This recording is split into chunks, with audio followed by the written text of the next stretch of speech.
తిమోతికి రాసిన మొదటి పత్రిక 2వ అధ్యాయం మొదటి వచనం.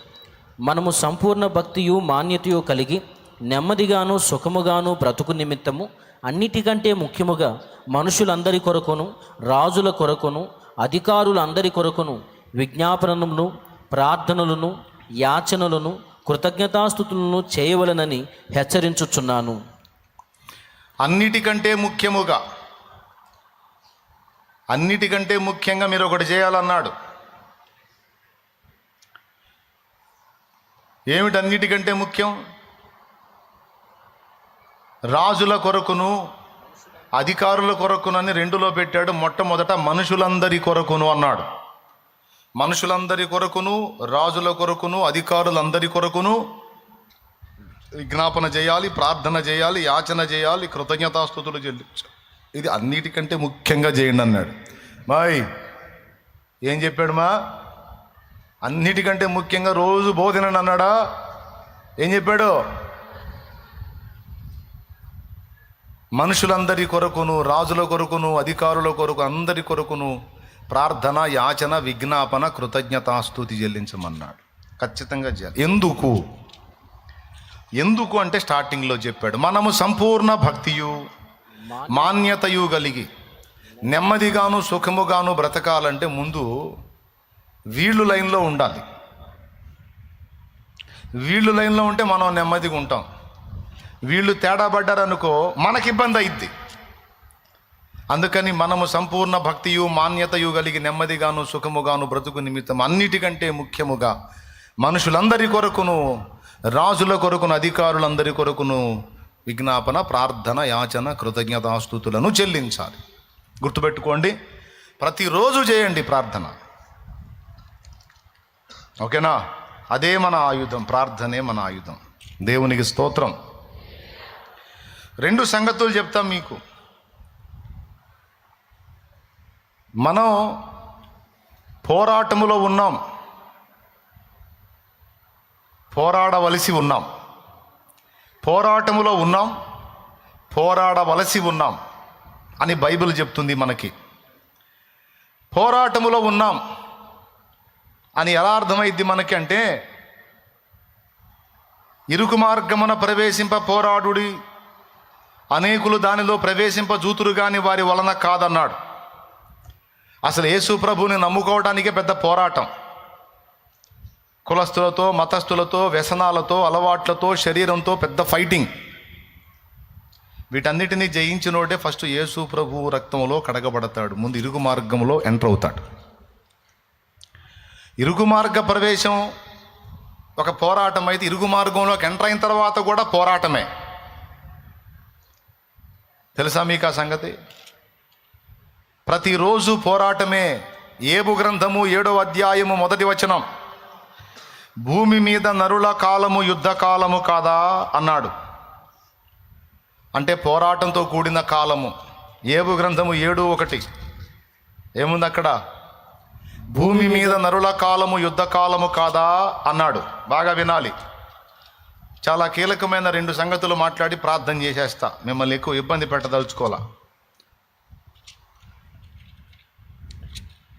యుద్ధకాలం అంటే అర్థం ఏంటండి? పోరాటం. అంటే భూమి మీద నరుల కాలం అంతా పోరాటమే.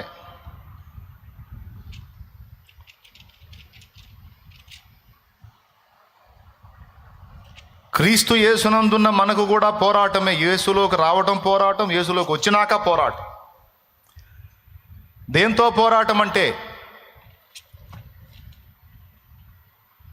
ఎఫెసీ పత్రిక 6వ అధ్యాయము 12వ వచనంలో చెప్పాడు, మనము పోరాడునది శరీరులతో కాదు, ప్రధానులతోనూ అధికారులతోనూ ప్రస్తుత అంధకార సంబంధులకు లోకనాథులతోనూ ఆకాశ మండలమందున దురాత్మల సమూహములతోనూ మనం పోరాడుచున్నామన్నాడు. బాగా వినండి. పోరాడుచున్నాం అన్నాడా? నడుస్తున్నాం అన్నాడా? పోరాడుతున్నాం అన్నాడా? ఫ్రెండ్షిప్ చేస్తున్నాం అన్నాడా? పోరాడుతున్నాం, యుద్ధం చేస్తున్నాం.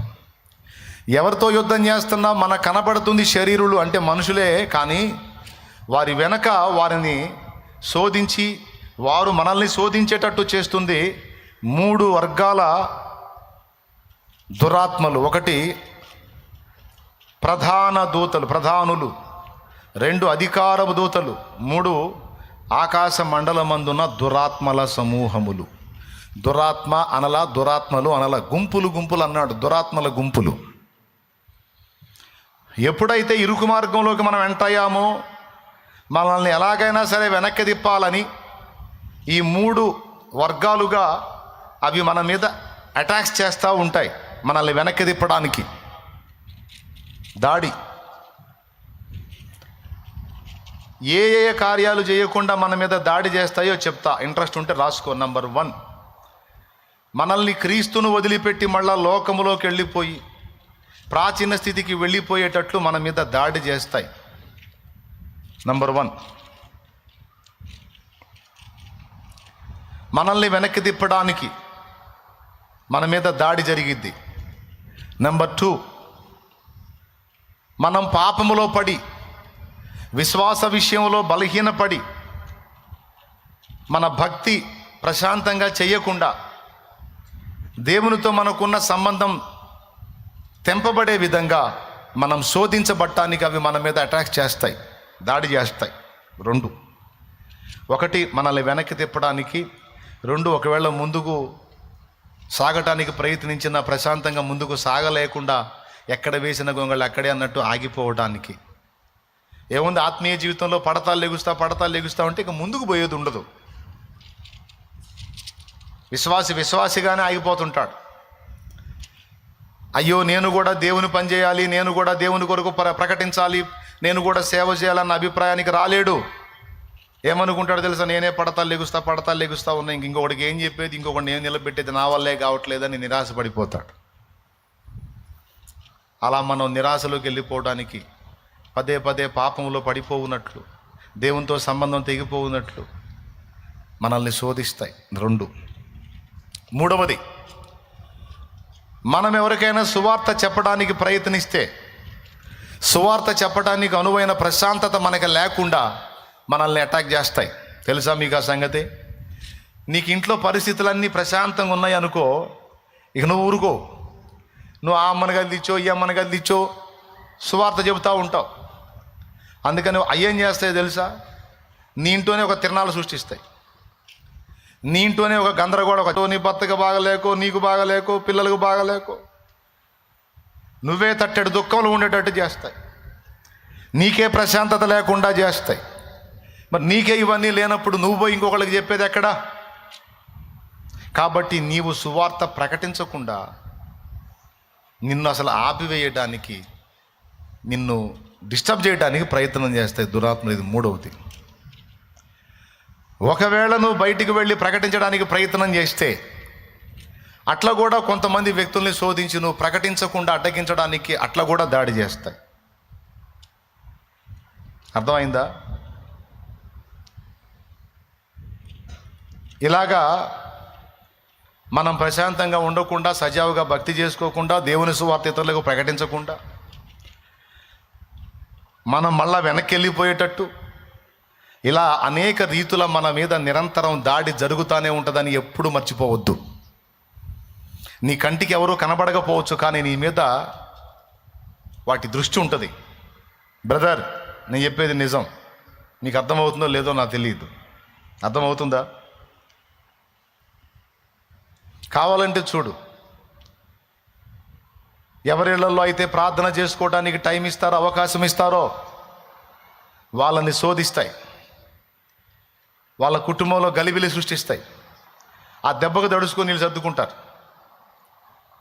మా ఇంట్లో ప్రార్థన పెట్టిన కాడి నుంచి శోధనలు వస్తున్నాయి, మాకు అన్ని కష్టాలు అయిపోయినాయి. కానీ ఆ శోధనలకు మనం నిలిచి ఆ పోరాటంలో గెలిస్తే, యెహోవా మందసము తన ఇంట ఉంచుకొనినందున ఓబేదేదోము ఇంటిని యెహోవా ఆశీర్వదించెను అన్న మాట నెరవేరిద్ది గృహాల్లో.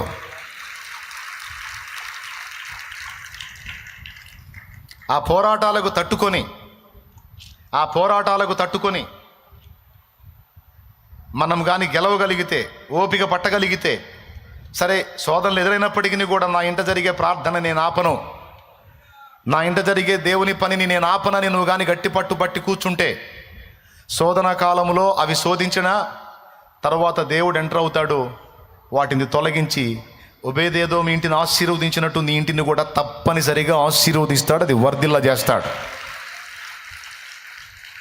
దానికి ముందు ఎదురయ్యే శోధనలు తట్టుకొని నిలబడాలి. పెను తుఫానులాగే వచ్చి పడుతుంటాయి. ముఖ్యంగా చెప్తున్నాను నేను, నీ ఇంటిలో ప్రార్థనా గుంపును తయారు చేసిన వ్యక్తిగా నీకు నీ ఇంట శోధనలు, అలాగే బయట ఉన్న వ్యక్తులను ప్రార్థనలోకి నడిపించడానికి నువ్వు ఒకవేళ దేవుని పనికి పూనుకుంటే అట్లా ఉన్న నీకు కూడా శోధనలు, ప్రశాంతత లేకుండా దెబ్బ మీద దెబ్బ తగిలేటట్టు. ఎందుకంటే నువ్వు ఒట్టిగా ఉండాలా 10, 15, 20, 30, 40 మందిని ఫోన్ ద్వారా అయితేనేమి, ఇంకొక రకంగా అయితేనేమి ప్రార్థనలోకి నడిపిస్తావు, వాళ్ళ లైన్లోకి తెస్తున్నావు నువ్వు. ఇప్పుడు ఫోన్ ద్వారా ప్రేయర్ నడిపిస్తుంటారు చాలామంది, అందులో 30, 40, 50, కొన్ని ఫోన్లలో 100 మంది కూడా వచ్చి ప్రేయర్లు ఏకీభవిస్తూ ఉంటారు. అట్లాంటి పరిచర్య కొంతమంది చేస్తూ ఉన్నారు. ఇక వీళ్ళకి రెండో పని లేదు, ఫోన్ ద్వారా అందరినీ కలుపుకొని ప్రార్థన చేస్తూ ఉంటారు అనేక అంశాల కోసం.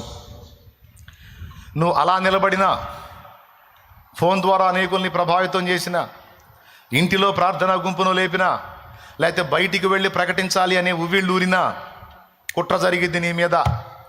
ఇక నీకు ప్రశాంతత లేకుండా, నీకు మెంటల్ టెన్షన్స్ వచ్చేటట్టు, ప్రెజర్స్ వచ్చేటట్టు, ప్రశాంతంగా ఉంటే నువ్వు అంత దేవుడి పని అంటుంటావు. అందుకని నువ్వు టార్చర్ అయ్యేటట్టు నీ మీద కుట్ర చేయడానికి దురాత్మలు దాడి చేస్తాయి.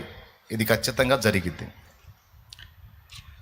మరి అవి దాడి చేసినప్పుడు దేవుడు ఏం చేస్తాడంటే, దేవుడు మౌనంగా ఉంటాడు.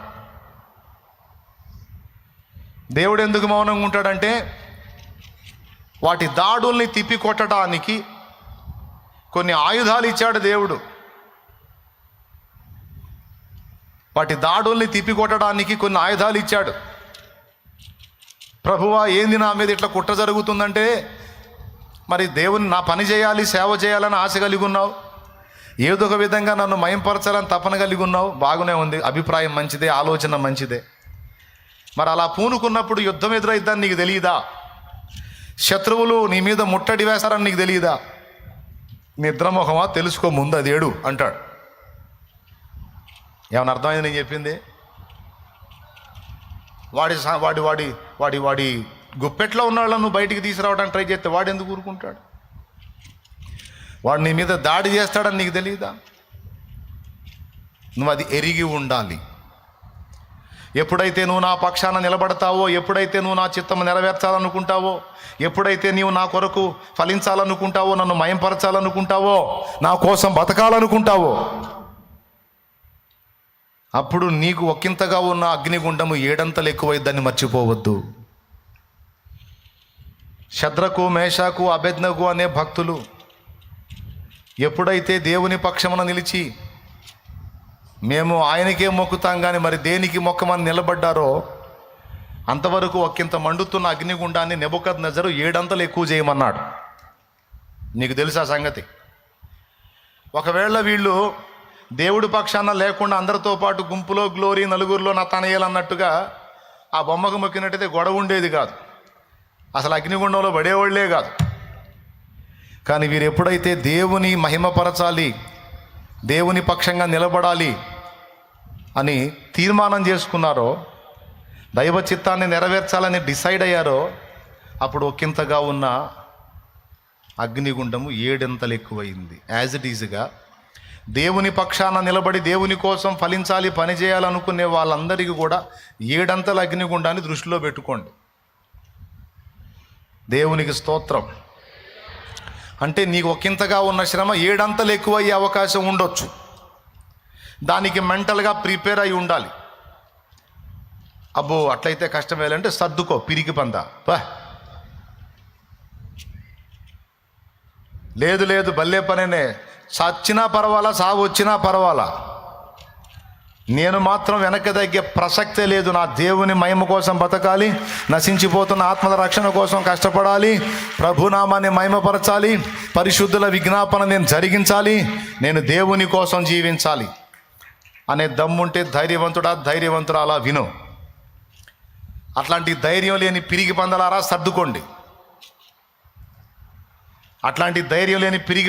సర్దుకోండి. ధైర్యవంతులారా చెప్పేది వినండి. దేనిని లెక్క చేయని వీరులారా నేను చెప్పేది వినండి. ఖచ్చితంగా ఎదురైద్ది, దాడి ఎదురైద్ది. దాన్ని లెక్క చేయకూడదు.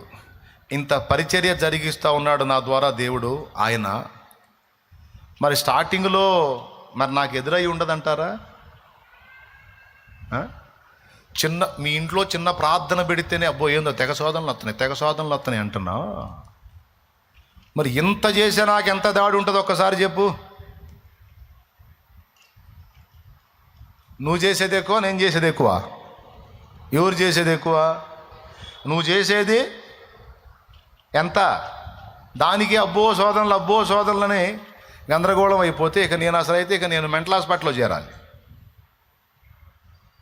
ఎందుకు? ఒక్కరోజు కూడా ప్రశాంతంగా ఉండను. ఎటో పక్క నుంచి సైతానికి నిప్పు పెడతానే ఉంటా. అందుకే వాడు నన్ను ప్రశాంతంగా ఉన్నాడు. ఎటు పక్క నుంచి ఆ సమస్యని ఈ సమస్యని అదని ఇదని అక్కడ అది ఇక్కడ ఇది, ఆ సంఘంలో ఇది ఈ సంఘంలో ఇది, అక్కడ ఆ పరిచర్యగాడది ఈ పరిచర్యగాడది, మెయిన్ బ్రాంచ్లో ఇట్లా అన్ని బ్రాంచుల్లో అక్కడ సమస్య ఇక్కడ సమస్య అని రోజు వస్తూనే ఉంటాయి.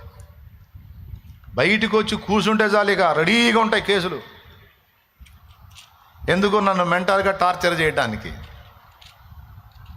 మరి ఒక చిన్నపాటి సంఘం కట్టి సేవ చేస్తేనే పాస్టర్లకి పాపం పరిచర్య మొదలు పెట్టినప్పుడు నిండా జుట్టున్న పాస్టర్లకి ఒక 100 మంది సంఘాన్ని కట్టేసరికి సగం ఊడుతుంది. ఆ 100 సంఘం 200 సంఘం అయ్యేసరికి దాదాపు సగం పోతుంది. ఏందయ్యా జుట్టు ఏంది అట్టుపోయిందంటే ఏం చేద్దాం ఆలోచనలు అన్నా అంటున్నాడు. ఒక సంఘానికి అట్లా అయితే మరి ఇంత సంఘానికి ఇన్ని సంఘాలకి ఏం లేదు. బయటకు వస్తే చాలు ఇక రెడీ. మా శ్యామ్ రెడీగా ఉంటాడు లిస్ట్ రాసుకొని, అన్న ఇదన్నా అన్న అదన్నా. శ్యామ్ భలే వైనంగా చేస్తాడు. 16, 17, 20, 32 మొత్తం లిస్ట్ రాసుకొని పెట్టుకుంటాడు. అసలు ఏమి ఇబ్బంది పెట్టాడు. దేవునికి స్తోత్రం. లిస్ట్ రాసుకొని రెడీగా పెడతాడు. నేను అందుబాటు రాగానే అన్న అంటాడు. ఏందయ్యా అంటే మొదలు పెడతాడు. నేను చెప్పిన ప్రతి ఒక్కొక్కటి చెప్తాడు. సమస్య పరిష్కారం టిక్కులు కొట్టుకుంటూ ఉంటాడు. చెప్పింది రాసుకుంటూ ఉంటాడు. రెడీగా ఉంటాయి. ప్రశాంతత లేకుండా, నన్ను నెమ్మది లేకుండా ఏదో ఒక విధంగా నన్ను అభ్యంతరపరచడానికి సైతానగాడు వాడి దెయ్యాలు మొత్తం కలిసి కట్టకట్టుకుని ఎన్ని దాడులో.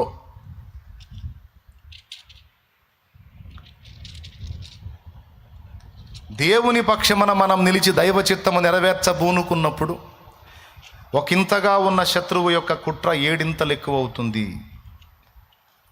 అయితే మనమేం చేయాలి మరి?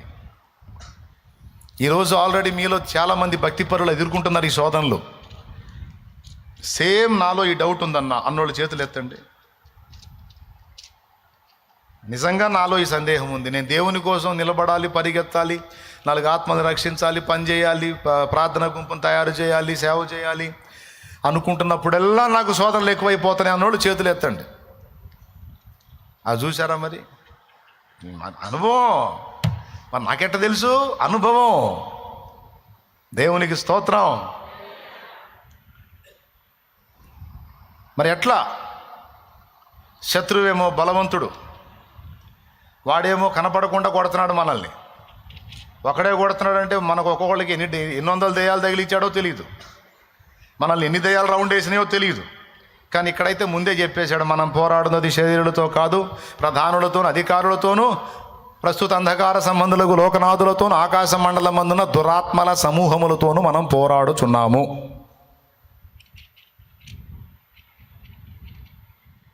చాలా స్పష్టంగా చెప్పాడు. దయ్యాల గుంపులతో. ఒక దయ్యం కాదమ్మాయి చెల్లి, గుంపంట. ఒక్కొక్కరికి ఒక గుంపును తగిలించి పెట్టాడు వాడు. ఎందుకని మనకింత దాడి అంటే కొన్ని కారణాలు ఉన్నాయి. వాటిల్లో మొట్టమొదటిది ఏమిటంటే, విశ్వాసమును బట్టి మనం దేవుని కుమారులము కుమార్తెలమయ్యాం. సైతానుకి వాడి దయ్యాలకు దక్కని సింహాసనం, కిరీటం, ఆధిక్యత, పరలోక పౌరత్వం, దైవ కుమారత్వం ఇవన్నీ కూడా మనకు లభించినాయి. అర్థమైందా? అందుకు మనమంటే వ్యసనం. అంతేకాదు, మనకు ఇవి ప్రాప్తించినాయి అనే కాదు, భూమి మీద మనం క్రీస్తు రక్తంలో కడగబడి పరిశుద్ధాత్మను పొందుకొని దేవుని సంబంధంగా ఉన్నాం కదా. మనం ఆయన కొడుకులం కూతుళ్ళం అయ్యాం కదా. ఆయన ఆత్మ, అబ్బా తండ్రి అని మొరపెట్టే ఆత్మ మనలో ఉన్నాడు కదా. ఆ ఆత్మ మనల్ని రేపుతూ ఉంటాడు దేవుని సేవ కోసం, పరిచర్య కోసం. దానివల్ల ఏం జరిగిద్దో తెలుసా? మన తండ్రి రాజ్యాన్ని విస్తరింపజేయడానికి మనం అహర్నిశలు పాటుపడతా ఉంటాం. క్రీస్తు రాజ్య నిర్మాణం కోసం మనం కష్టపడతా ఉంటాం. ఇటుపక్క భూమి మీద రాజ్య విస్తరణ, అక్కడ పరలోక పౌరత్వం, ఇవన్నీ మనకి అందొచ్చాయి. అందుకే శత్రువు దాడి ఎప్పుడు మన మీద ఉంటుంది. లోకంలో అన్యుల విషయంలోకి వచ్చేటప్పటికి అన్యుల విషయంలో వాడికి అంత పట్టింపు లేదు. ఎందుకంటే అన్యులందరూ వాడి గుప్పెట్లో ఉన్నారు, వాడి సంఖలో ఉన్నారు. ఇప్పుడు వాడి గుప్పెట్లోంచి సంఖలోంచి తప్పించుకుంది మనమే. అందుకని వాడి దెయ్యాలు మొత్తం కలిసి గట్టుగట్టి ముట్టడేసేది మనల్నే. ఎంతమందికి అర్థమైందమ్మా? నిన్న, నన్న, బయట వాళ్ళనా? మనల్ని. ఎందుకు మనల్ని? పరలోక పౌరులం, దేవుని కుమారులం, కుమార్తెలం. అంతేకాదు దైవరాజ్య విస్తరణలో దేవుని జత పనివారం కూడా. అందుకు మనల్ని చూస్తేనే వాడి దెయ్యాలకి సర మండుతుంటుంది. ఈ లైవ్లో, ఆ జూమ్లో కనపడే వాళ్ళు కూడా వినండి జాగ్రత్తగా. ఎందుకు? దేవుని పనికి పూనుకున్న ప్రతిసారి నీకు ఎదురు దెబ్బ తగులుతుంది, శోధనలు కలుగుతున్నాయి. ఇవన్నీ వదిలేసినప్పుడు ప్రశాంతంగా ఉంటుంది నీకు. ఏం ప్రార్థన, ఏం పడలేపో అని అంత వరుసగా శోధనలు అయిపోయినాయి. దేవుడు కూడా ఏం చేస్తున్నాడు ఏం అర్థం కావట్లేదు, నాకు ఎందుకు వచ్చింది కూడా, ఎవరు వాళ్ళు చేస్తారు, నాకెందుకు అనుకొని వదిలేస్తే ప్రశాంతంగా ఉంటుంది నీకు. మళ్ళీ ఏ శోధనలు కనపడవు. అట్లా కాకుండా కాస్త ఏదైనా చేద్దాం దేవుని పని అని పూనుకుంటే నీ శరీరం సహకరించదు, ఇంటి వాళ్ళు రివర్స్ అయిపోతారు, వీధిలో వాళ్ళు నీ మీదకి వచ్చి పడతారు. నువ్వెంత మంచి చేద్దామన్నా నేను శత్రువులా చూస్తారు. పిచ్చెక్కిపోద్ది నీకు. అలా డిస్టర్బ్ అయ్యి కొంతమంది పాపం అన్నీ సర్దుకొని, నా బోటోడు చెప్పినా కూడా చెవులు మూసుకొని కూర్చుంటున్నాను. నువ్వు ఎన్నన్నో చెప్పి అవి మాత్రం మేము చేయమని. ఎందుకు? శోధనలకు జడిసి భయపడి. ప్రియులారా, బైబిల్ ఎప్పుడు కూడా సమస్య చెప్పి సర్దుకోదండి. బైబిల్ విశిష్టత అదే. సమస్య చెప్పటంతో పాటు దాన్ని ఎలా పరిష్కరించాలో సమాధానం కూడా చెప్పుద్ది. శోధనలను అనుమతించేటువంటి దేవుడు దానిలో నుండి ఎలా బయటపడాలో ఆ సమాచారం కూడా ఇస్తాడని మర్చిపోవద్దు. మరి ఇన్ని దయ్యాలు కలిసి ఏకమై మన మీద దాడి చేస్తే దేవుడు ఏం చేస్తాడంటే మౌనంగా ఉంటాడన్నాను నేను. మౌనంగా ఉంటాడు. అది ఎట్లా న్యాయం అన్నా? మనం కష్టాలన్నీ ఆయన కోసం పడుతుంటే, ఇన్ని బాధలు ఆయన నామంలో పడుతుంటే ఆయన మౌనంగా ఉంటే ఎట్లా అన్నా? మరి మౌనంగా ఉండక ఏం చేస్తాడు? వాటిని ఎలా ఎదుర్కోవాలో, వాటిని దెబ్బతీయడానికి ఏ ఆయుధాలు వాడాలో అవి నీకు అందుబాటులో పెట్టాడు. వాటిని వినియోగించి నిన్ను శోధిస్తున్న వాటితో యుద్ధము చేయాలి. ఒక పక్క దేవుడిచ్చిన ఆయుధములను ధరించి యుద్ధం చేస్తూ నిన్ను ఇబ్బంది పెట్టి హింసించేటువంటి శత్రు సమూహమును ఎదిరించి, మరో పక్క దైవరాజ్య విస్తరణలో పాటుపడాలి. రెండు చెప్పి ముగిస్తాను అన్నాను. ఒకటి మన పోరాటం, మనకున్న సమస్య. రెండవది దాన్ని పరిష్కరించడానికి దేవుడు చూపించిన మార్గాలు. రెండే, ఎక్కువ మ్యాటర్ లేదు. మొదటిది సమస్య చెప్పా, మన యుద్ధభూమిలో ఉన్నామని చెప్పా, పోరాటంలో ఉన్నామని చెప్పా, మన శత్రువులు కంటికి కనపడినోళ్ళు అని చెప్పా, మనకంటే బలవంతులని చెప్పా, వాళ్ళకి మనమంటే వ్యసనం అని కూడా చెప్పా, ఎనీ టైం మన మీద దృష్టి వేస్తాడని చెప్పా. మరి ఇప్పుడు వాటి చేతుల్లో నుంచి తప్పించుకొని వాటిని దెబ్బగొట్టి మనం జరిగించాల్సిన పనిని విజయవంతంగా జరిగించాలి. కాస్తో కూస్తో దేవుడిచ్చిన ఆ కృప పొందుకొని నేను కాస్తో కూస్తో ఆ పోరాటం చేస్తూ ఇప్పుడు దాకా నేను ముందుకు సాగా. ఆయన అందించిన ఆయుధాలు అందిపుచ్చుకొని, ఒకవేళ అవి నేను ఎరగకపోతే నా బతుకు కూడా ఎప్పుడే తెల్లారిపోవును. స్టార్టింగ్లోనే నేను కూడా మీలాగే కొంచెం కాసేపు హడావుడి చేసి, అబ్బో ఇదేదో మనకు కొంచెం సెగ్గొడుతున్నట్టుందని సర్దుకునేవాడిని. సర్దుకోకుండా అప్పటి నుంచి ఇప్పటిదాకా ఒక చిన్న కుటుంబంగా ప్రారంభమై వేలాది, లక్షలాది, కోట్లాది జీవితాలకు ఆశీర్వాదకరమైన పరిచర్య జరగటానికి దేవుడు ముందుకు తీసుకెళ్ళాడంటే కాస్తో కూస్తో ఆ ఆయుధాలు వాడటానికి దేవుడు కృపనిచ్చాడు.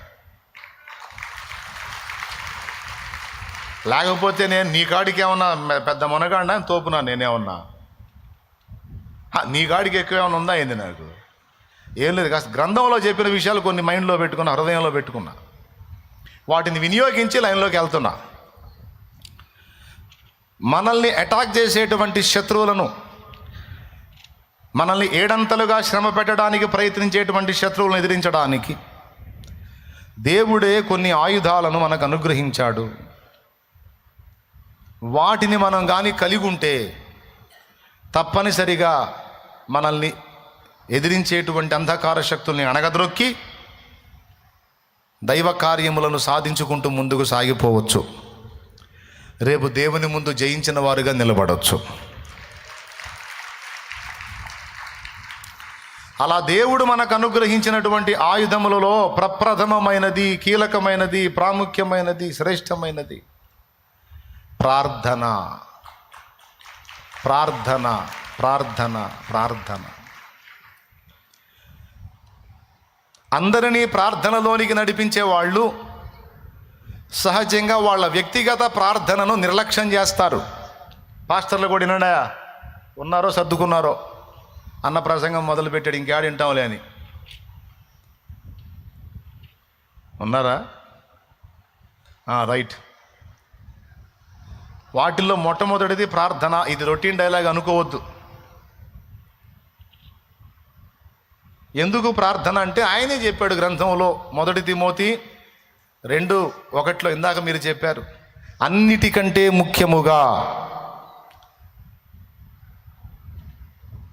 మనుషులందరి కొరకును, అధికారుల కొరకును, రాజుల కొరకును అన్నిటికంటే ముఖ్యముగా ప్రార్థన, యాచన, విజ్ఞాపన, కృతజ్ఞతాస్తుతులు చెల్లించాలన్నాడు. అన్నిటికంటే ముఖ్యంగా. ఎందుకంటే చెప్తా వినండి. మన ప్రశాంతతను దెబ్బతీయడానికి అంధకార శక్తులు ఉన్నాయన్నది వాస్తవమే. దురాత్మల సమూహాలు, గుంపులు ఉన్నాయన్నది వాస్తవమే.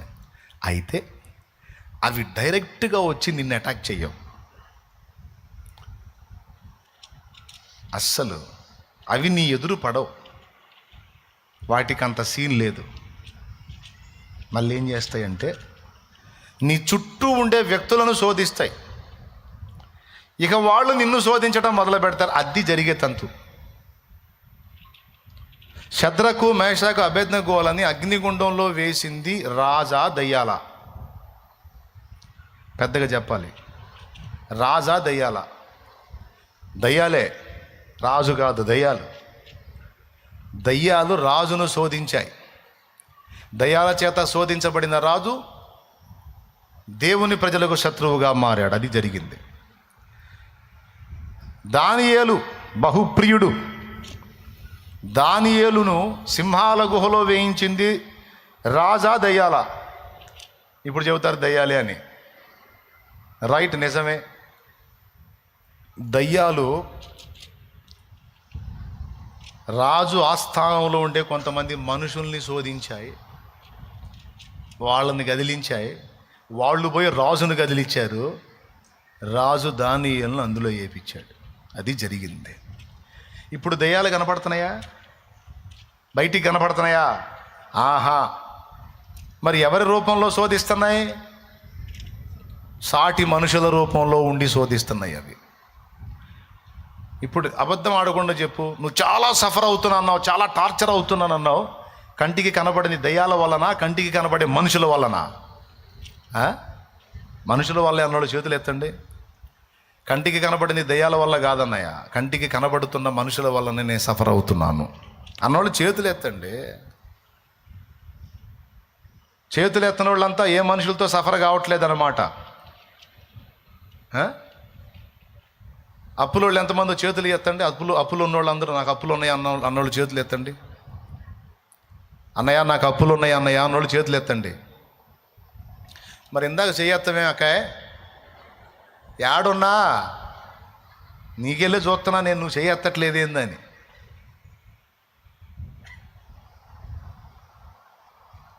మరి అప్పులు ఉన్నప్పుడు అప్పులు ఇచ్చినోడు, నీకు ఇచ్చినోడు రోజు తిడుతుంటాడుగా నిన్ను.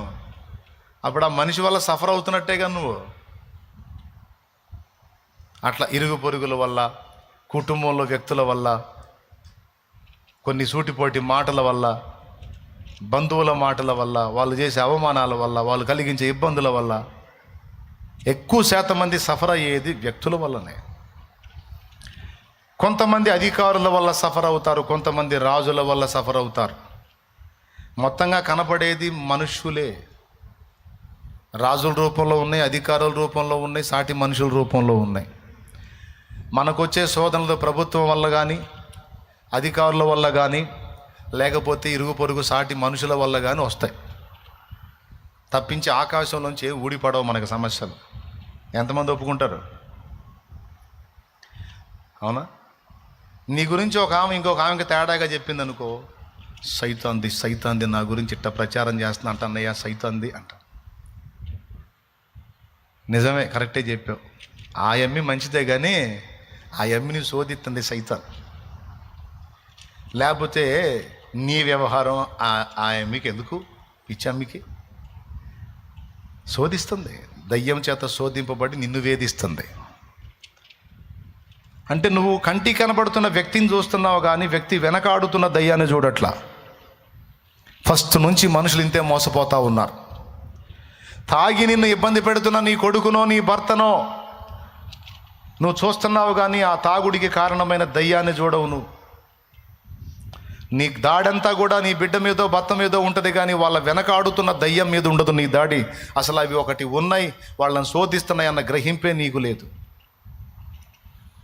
వాటిని గుర్తుపట్టాలి, వాటిని దెబ్బ కొట్టాలి. అర్థమైందా? స్విచ్ ఆఫ్ ఇదే, స్విచ్ ఆఫ్ చేస్తే ఫ్యాన్ ఆగిపోయినట్టు. మూలం ఎక్కడుంది? స్విచ్ బోర్డు దగ్గర ఉంది. అక్కడ ఆ మీటర్ నొక్కితే ఆగిపోయిద్ది, ఆ మీటర్ నొక్కితే రన్ అయింది. అట్లాగా ఈ తోలుబొమ్మలాగా ఆడుతున్న మనుషుల వెనక అయ్యి ఉన్నాయి.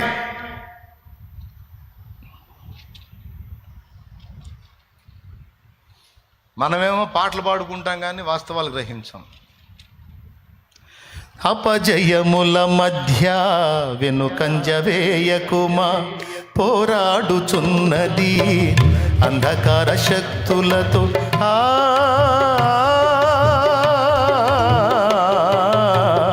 అపజయముల మధ్య వెనుకంజ వేయకుమా, పోరాడుచున్నది అంధకార శక్తులతో.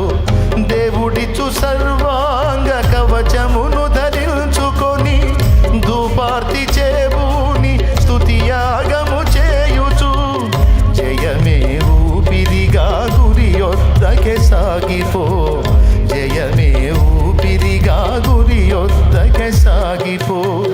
ప్రాణమా నాలో తొందర పడకుమా, ప్రాణమా నాలో తొందర పడకుమా. ఎందుకింక కన్నీరు, ఎందుక వేదన, నీ దుఃఖ దినములన్నీ సమాప్తమైనవని తెలుసుకొనేస్తమా, యేసయ్య మాటిది. నీ దుఃఖ దినములన్నీ సమాప్తమైనవని తెలుసుకొనేస్తమా, యేసయ్య మాటిది. తెలుసుకొనేస్తమా, యేసయ్య మాటిది. Praise the Lord. హల్లెలూయా. ఏమన్నా అర్థమవుతుందని నేను చెప్పేది మీకు? పోరాడుతున్నది అసలు అంధకార శక్తులు అన్న స్పర్శ నీకుంటుందా? ఆఫీసులో నీ పై ఉద్యోగి నీ మీద నిన్ను టార్చర్ చేస్తుంటే వాడిని తిడుతుంటావు నువ్వు, కానీ వాడి వెనకుండి దేవుని బిడ్డవైన నిన్ను టార్చర్ చేస్తున్న దయ్యం ఆలోచనే రాదు నీకు. నీ తోటి కొలీగ్గా ఉండి నీ మీద కొండాలు చెప్పి సార్ దగ్గర నిన్ను ఇబ్బంది పెడుతున్నటువంటి తోటి కొలీగ్ ఒక వ్యక్తే కనపడతాడు, వాడిని ఆడిస్తున్న దయ్యం కనపడదు నీకు. రాజు కాదు, రాజును ఆడించిన దయ్యం శద్రకు మేషక అబేద్నెగోలను అగ్నిగుండం పాలు చేయటానికి వాడిని శోధించిన దయ్యాన్ని గుర్తుపట్టాలి. ఆ స్పర్శ యేసయ్యకుంది, అంత స్పర్శ ఇంకెవరికి లేదు. ఆ సిలువ నీకు దూరమగును గాక, ఆ సిలువ నీకు దూరమగును గాక అని సీమోను పేతురు ప్రభు చేయబట్టుకొని గద్దిస్తుంటే, సాతానా నా వెనక్కి పో అన్నాడు.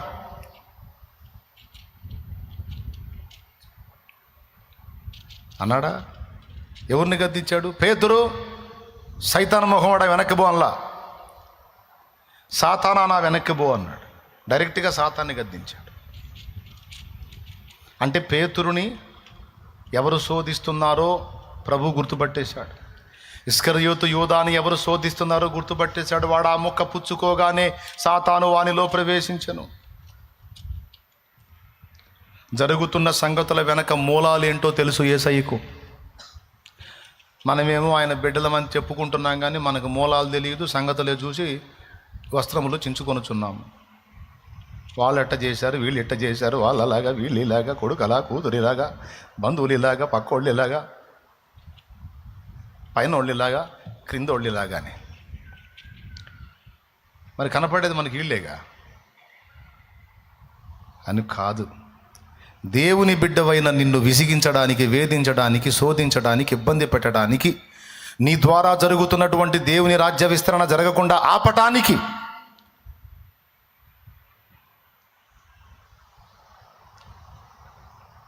సాతాను గట్టుగట్టినట్టు, ముట్టడి వేసినట్టుగా కొంతమంది వ్యక్తులను నీ మీదకి శోధించడానికి, నీ మీద గుసిగొలుపుతా ఉంటాడు వాడు. అందుకని పౌలు మహనీయుడు ఏం చెప్పాడంటే, ఆ మనుషులందరి కొరకు ప్రార్థన చేయండి, అప్పుడు వాళ్ళకు పట్టిన దయ్యాలు వదిలిపోతాయి, అప్పుడు వాళ్ళ మధ్య మీరు ప్రశాంతంగా ఉండగలుగుతారు అన్నాడు. ఎంతమందికి అర్థమైందో ఏమో. వాళ్ళ మధ్య మనం ఇప్పుడు మెంటల్ హాస్పిటల్లో మనం ప్రశాంతంగా ఉండాలంటే ఏం చేస్తే ఉంటాం? సింపుల్ లాజిక్ చెప్పండి మీరు. మనం మెంటల్ హాస్పిటల్లో ఉండాల్సి వచ్చిందండి. మెంటల్ హాస్పిటల్లో ఉండాల్సి వచ్చినప్పుడు చుట్టూ మెంటల్ వాళ్ళే. ఆ మధ్యకాలంలో బ్రదర్ చెప్పాడు, వాళ్ళ అక్క మెంటల్ హాస్పిటల్లో ఉంటే నువ్వు పోయాడంట పలకరిద్దామని. పలకరిద్దామని పోతే లోపల నుంచి డాక్టర్ గారు స్పీడ్గా వస్తున్నాడంట. చక్క చక్క చక్క డాక్టర్ గారు వస్తుంటే పక్కకి వెళ్ళాడు, పక్క జరిగాడు. సడన్గా బయటికి వెళ్ళిపోయాడు డాక్టర్ గారు. బయటికి వెళ్ళి ఆ మెల్ల మీద నిలబడి, లోపల హాస్పిటల్లోంచి స్పీడ్గా వచ్చి మెల్లలో నిలబడి వాచ్కి వెళ్ళి చూస్తున్నాడంట, పైకి చూస్తున్నాడంట, వాచ్కి వెళ్ళి చూస్తున్నాడంట, పైకి చూస్తున్నాడంట అంటున్నాడు. ఎంతసేపు చూసినా అదే పని చేస్తున్నాడు. అప్పుడు అర్థమైంది నేను డాక్టర్ కాదు, మెంటలోడని. మన గెటప్ చూసి ఏమనుకున్నాడు డాక్టర్? గెటప్ చూసే డాక్టర్ లాగా ఉన్నాడు, అంతా పర్ఫెక్ట్గా ఉన్నాడు మనిషి. కానీ అక్కడికి పోయి స్టక్ అయిపోయాడు.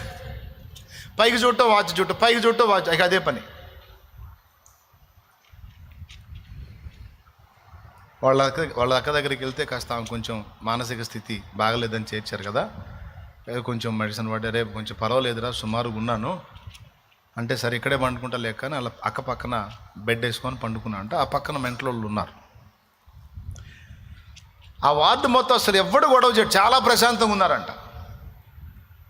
అసలు ఇది మెంటల్ హాస్పిటల్ ఏంది, ఇంత ప్రశాంతంగా ఉన్నారు, ఇంత నీట్గా ఉంది, ఇంత నిశ్శబ్దంగా ఉంది, ఇంత హాయిగా ఉంది.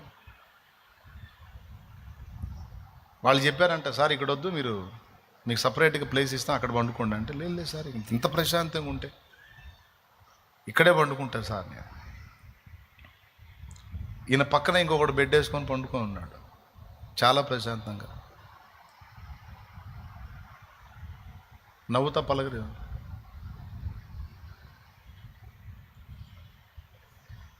అక్కడే పండుకున్నాడు. మధ్యరాత్రికి ఏదో సౌండ్ వచ్చి లేచాడంట.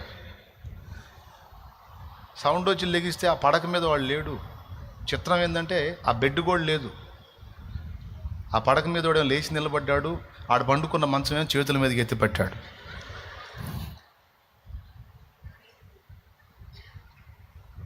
ఎవరి మీద వేయటానికో తెలుసా? వామ్మో అని చెప్పి లేచి పరిగెత్తాడంట. అప్పుడు అర్థమైపోయింది, మెంటల్ వాళ్ళు ఎప్పుడు ఎలా ఉంటారో తెలియదు. వాళ్ళు ప్రశాంతంగా ఉన్నారని పొరపాటును కూడా అనుకోకూడదు. వాళ్ళకి ఎప్పుడు ఎలాగైద్దో తెలియదు. దేవునికి స్తోత్రం. మా అమ్మ దగ్గరికి వచ్చిన వాళ్ళు కూడా చెప్తూ ఉంటాను నేను. మా అమ్మ దగ్గరికి వచ్చిన 2-3 రోజులు కొంతమంది ఎలా ఉన్నారమ్మా, బాగున్నారంటే, అమ్మయ్య బంగారు తల్లయ్య ప్రశాంతంగా ఉన్నాయి. 4 రోజులు తిరిగేసరికి వరద బాధితులా తయారు.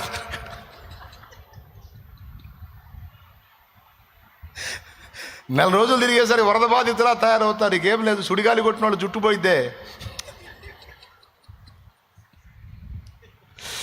ఏందమ్మా ఎట్టునంటే, అమ్మ నిజంగా అమ్మ మహా తల్లి అంటివి అమ్మ. అమ్మ కొంచెం కోపం, కొంచెం కాదమ్మా సమృద్ధిగా ఉంది.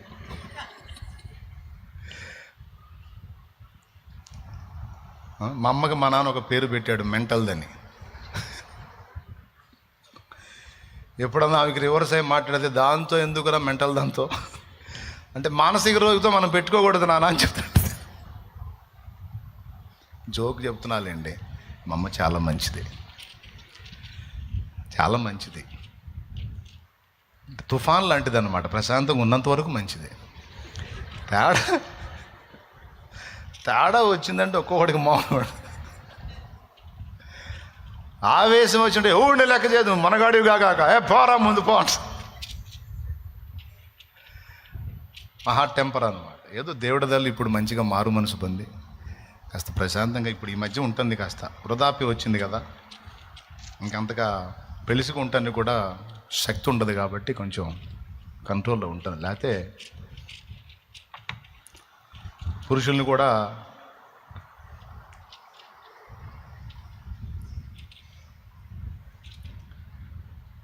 నా చిన్నప్పుడు అండి, గేదెల దగ్గర కసువు ఉడుస్తుంది. మా ఇంట్లో ఆడపిల్లలు ఉంటారు, 4 ఆడపిల్లలు. వాడికి అటుపక్క రోడ్డు ఉంది, ఆ రోడ్డు మీద పోకుండా మా గేదెల మీదకి తిరుగుతున్నాడు. వాడు కావాలని తిరుగుతున్నాడు. పొద్దున్నే ఇక ఆ రోజు టెండర్ పెట్టింది వాడికి.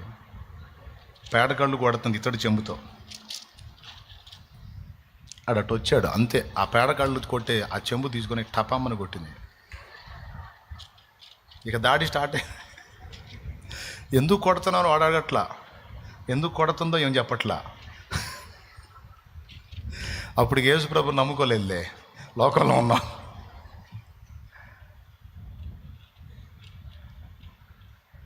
ఏం జరుగుతుందో చుట్టూ చూసి వాళ్ళకి అర్థం కావట్లా.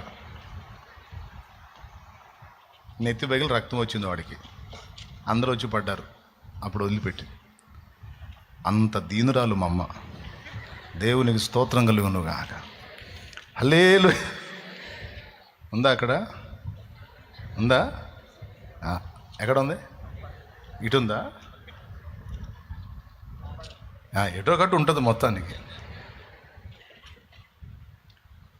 అట్లాగే మెంటల్ వాళ్ళ దగ్గర ఎప్పుడు ఎలా ఉంటాం తెలియదు మనకి. అట్లాగే ఆమె దగ్గర జాయిన్ అయ్యే వాళ్ళ సంగతి నేను అదే చెప్తూ ఉంటాను. ఫస్ట్ చూసినప్పుడు 3 రోజులు ప్రశాంతంగా ఆనందంగా పాటలు పాడుకుంటూ ఊడ్చుకుంటూ ఉంటాను.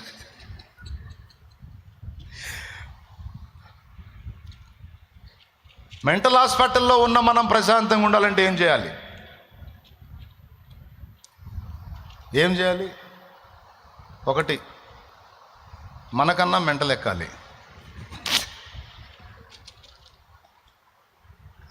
లేదా మన చుట్టూ ఉన్న మెంటల్ వాళ్ళకి మెంటల్ అన్న తగ్గాలి. 2. 1, మనకు కూడా మెంటల్ ఎక్కితే గొడవ ఉండదు. ఇక వాళ్ళు పిచ్చోళ్ళు, మనం పిచ్చోళ్ళం, పిచ్చోళ్ళ పిచ్చి కలిసిపోయింది. వాళ్ళు దంతారు, మనం దంతుటా నడిచిపోద్ది. ఇక లేదు, పిచ్చోళ్ళలో మంచోడు ప్రశాంతంగా బతకాలంటే ఆ పిచ్చోళ్ళకి పిచ్చోదులు వాళ్ళు మంచోళ్ళు కావాలి మమ్మలాగా. దేవునికి స్తోత్రం. అప్పుడే ప్రశాంతంగా ఉండగలం. ఎందుకు వాళ్ళ అమ్మ గురించి అట్లా చెబుతాడంటే, మరి మా అమ్మ గురించి చెప్పక మీ గురించి దూరుకుంటారండి.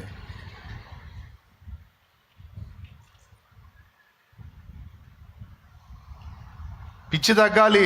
పిచ్చి తగ్గి వాళ్ళు ప్రశాంతంగా ఉంటే మనం ప్రశాంతంగా ఉంటాం. ఎటుగుడి మనం పిచ్చోళ్ళం కాలేము. మనకు పిచ్చి వదిలింది. ఒకప్పుడు పిచ్చోళ్ళం మనకి పిచ్చి వదిలింది. ఇప్పుడు మన చుట్టూ ఉన్న సమాజానికి పిచ్చి వదలాలి. అప్పుడు మనం ప్రశాంతంగా మనుగడ సాగించగలుగుతాం. అందుకు చెప్పాడు. ఏమని చెప్పాడు? మనము సంపూర్ణ భక్తియు మాన్యతయు కలిగి నెమ్మదిగాను సుఖముగాను బ్రతుకు నిమిత్తము అన్నిటికంటే ముఖ్యముగా మనుషులందరి కొరకును అన్నాడు. ఫస్ట్ పాయింట్ అదే చెప్పాడు, మనుషులందరి కొరకును అన్నాడు. చూడు, అన్నిటికంటే ముఖ్యముగా అన్నిటికంటే ముఖ్యముగా మనుషులందరి కొరకును. దాని అర్థం ఏంటి? సమాజాన్ని రక్షించడానికి పూనుకున్న నువ్వు వ్యక్తిగతంగా నువ్వు ప్రార్థన చేసుకునేటప్పుడు ఖచ్చితంగా నీ చుట్టూ ఉన్నటువంటి పరిసరాలు, పరిస్థితులు, వ్యక్తులు దేవుని అధీనములో ఉండున్నట్లు ప్రార్థన చేసుకోవాలి. లేకపోతే నీకు అయిందే. ఖచ్చితంగా ఎవరో ఒకళ్ళు నేను డిస్టర్బ్ చేస్తారు, నీ పవిత్రత పోగొడతారు, నీ నోటిని కంట్రోల్ తప్పేటట్టు చేస్తారు, నీ మైండ్ డిస్టర్బ్ అయ్యేటట్టు చేస్తారు. వాళ్ళ ద్వారా సైతాను నిన్ను శోధిస్తాడు. ఆ వ్యక్తులు కంట్రోల్లో ఉండాలంటే నువ్వు వాళ్ళకి ఎన్ని చెప్పినా వాళ్ళకి అర్థం కాదు. వాళ్ళ కోసం ప్రార్థన చేయటం ఒక్కటే ఆయుధము. నువ్వు ప్రార్థించినప్పుడు వాళ్ళు కంట్రోల్లో ఉంటారు. వాళ్ళు కంట్రోల్లో ఉంటే నువ్వు ప్రశాంతంగా ఉంటావు. నీకేం తెలుసు? ప్రార్థన వాళ్ళని ప్రార్థనలో నడిపిద్దాం, వీళ్ళని ప్రార్థనలో నడిపిద్దాం, వాళ్ళకి సువార్త చేద్దాం, వీళ్ళకి సువార్త చేద్దాం, వాళ్ళకి అది చేద్దాం, వీళ్ళకి అది చేద్దాం.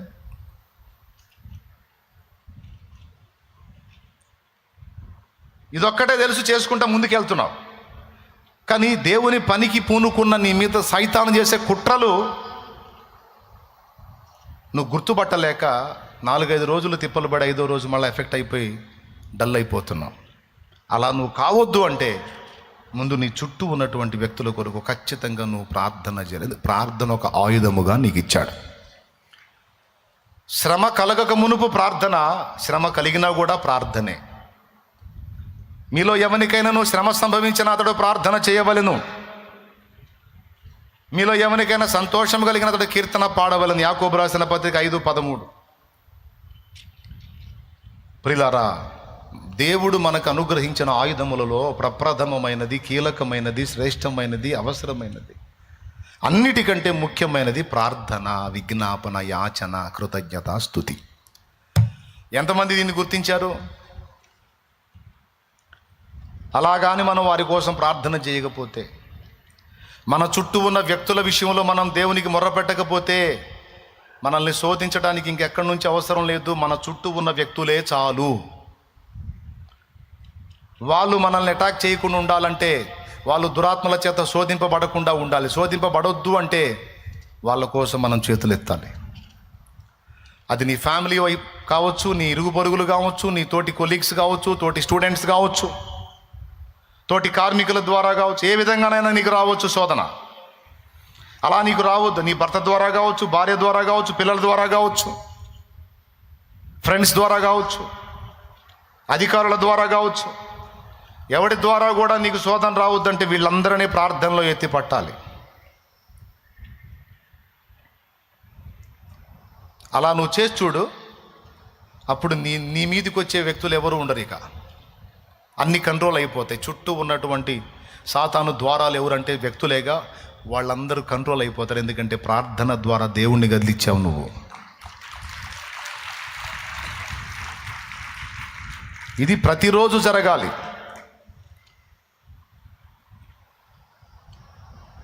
ప్రభువా, నేనును నా ఇంటి వారును నీ భద్రతలో ఉండునట్లు కాపాడు. నేను వారిని శోధించొద్దు, వారు నన్ను శోధించొద్దు. నా ఇంట పసిబిడ్డ మొదలు వృద్ధుల వరకు నీ కృపా కాపుదల పెట్టు. ఎవరును బలహీనపడకుండా, సాతానుకు చోటు ఇవ్వకుండా. కొంతమంది మన కుటుంబ సభ్యులు ఆత్మహత్యల ఆలోచనలు చేస్తుంటారు. అలా ఆత్మహత్యల బారిన పడకుండా, దుర్వ్యసనాల బారిన పడకుండా, ఒకవేళ పడున్న వాళ్ళని విడిపించి దయచేసి వాళ్ళని కాపాడమని ప్రతి నిత్యము నీ ప్రార్థన ధూపము దేవుని దగ్గర ఉండాలి. ఇది ఒక ఆయుధము.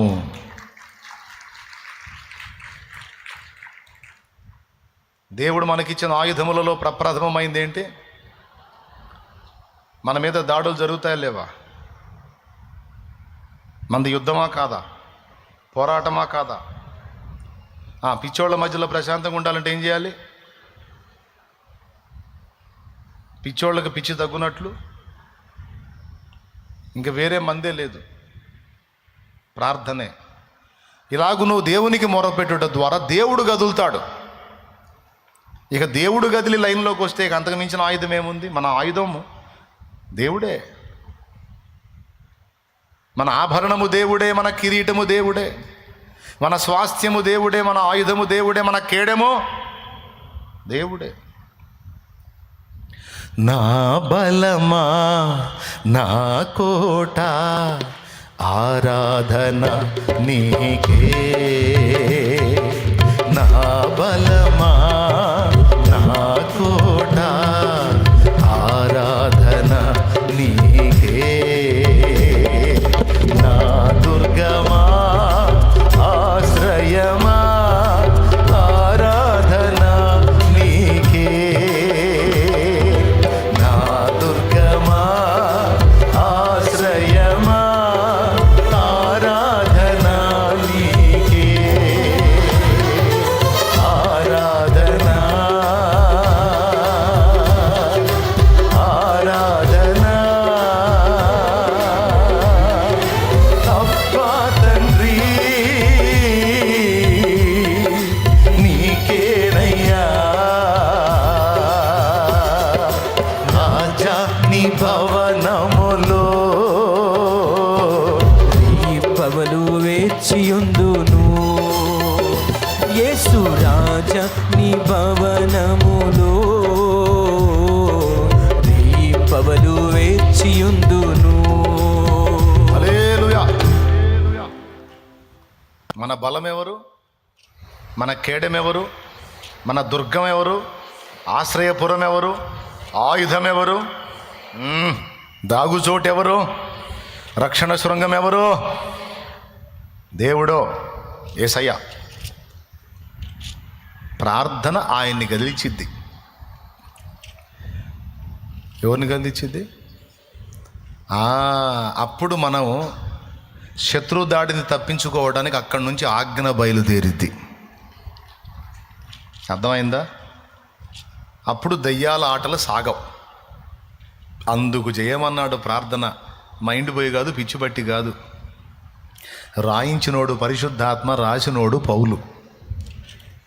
రాసిన పౌలును చూడొద్దు, రాయించిన పరిశుద్ధాత్మను చూడండి. ఎవరినే? పరిశుద్ధాత్మను చూడండి. పరిశుద్ధాత్మ ఇచ్చిన సలహా. ఏ దాడి వచ్చినా, నీకు ఏ వేదన వచ్చినా మనుషుల వల్లే వచ్చిదిరా పిచ్చిమాలోకం. వాళ్ళకి మెంట లేకుండా ఉంటేనే నువ్వు ప్రశాంతంగా ఉంటావు. ఈ దెయ్యాలన్నీ వాళ్ళకి ఎక్కిస్తాయిరా, వాళ్ళు నీకు ఎక్కిస్తారు. కాబట్టి వాళ్ళు నీకు ఎక్కించకూడదంటే ముందు వాళ్ళకి ఎక్కకూడదు, వాళ్ళకి ఎక్కకూడదంటే వాళ్ళకి ఎక్కించే దయ్యాలు వదిలిపోవాలి. అందుకని వాటిని కొట్టరా ప్రార్థనలో అన్నాడు. నేను చెప్పినప్పుడేం బాగానే వింటారు. కూటమి అయిపోయినాక మొత్తం మరిచిపోతారు. ఏందో ఏమో మీరు కరెక్టేనన్నయ్య అన్నట్టు ఫేసులు పెట్టారు అందరు. ఇప్పుడు మరి రోజు చేస్తారా? చేసి చూడండి. నువ్వు అలాగ చేసి శత్రువు కార్యములను బంధించి వాడి ఆటలు కట్టేసి అప్పుడు చేయి పని. మొదట బలవంతుడైన వానిని బంధించకపోతే వాని ఇల్లు దోచుకోవటం కుదరదన్నాడు యేసయ్య. తెలుసుకోండి. వాడిని వేయండి ముందు. ఎక్కడ వేయాలి వాడిని? ప్రార్థనలో వేయాలి. ఎక్కడ వేయాలి?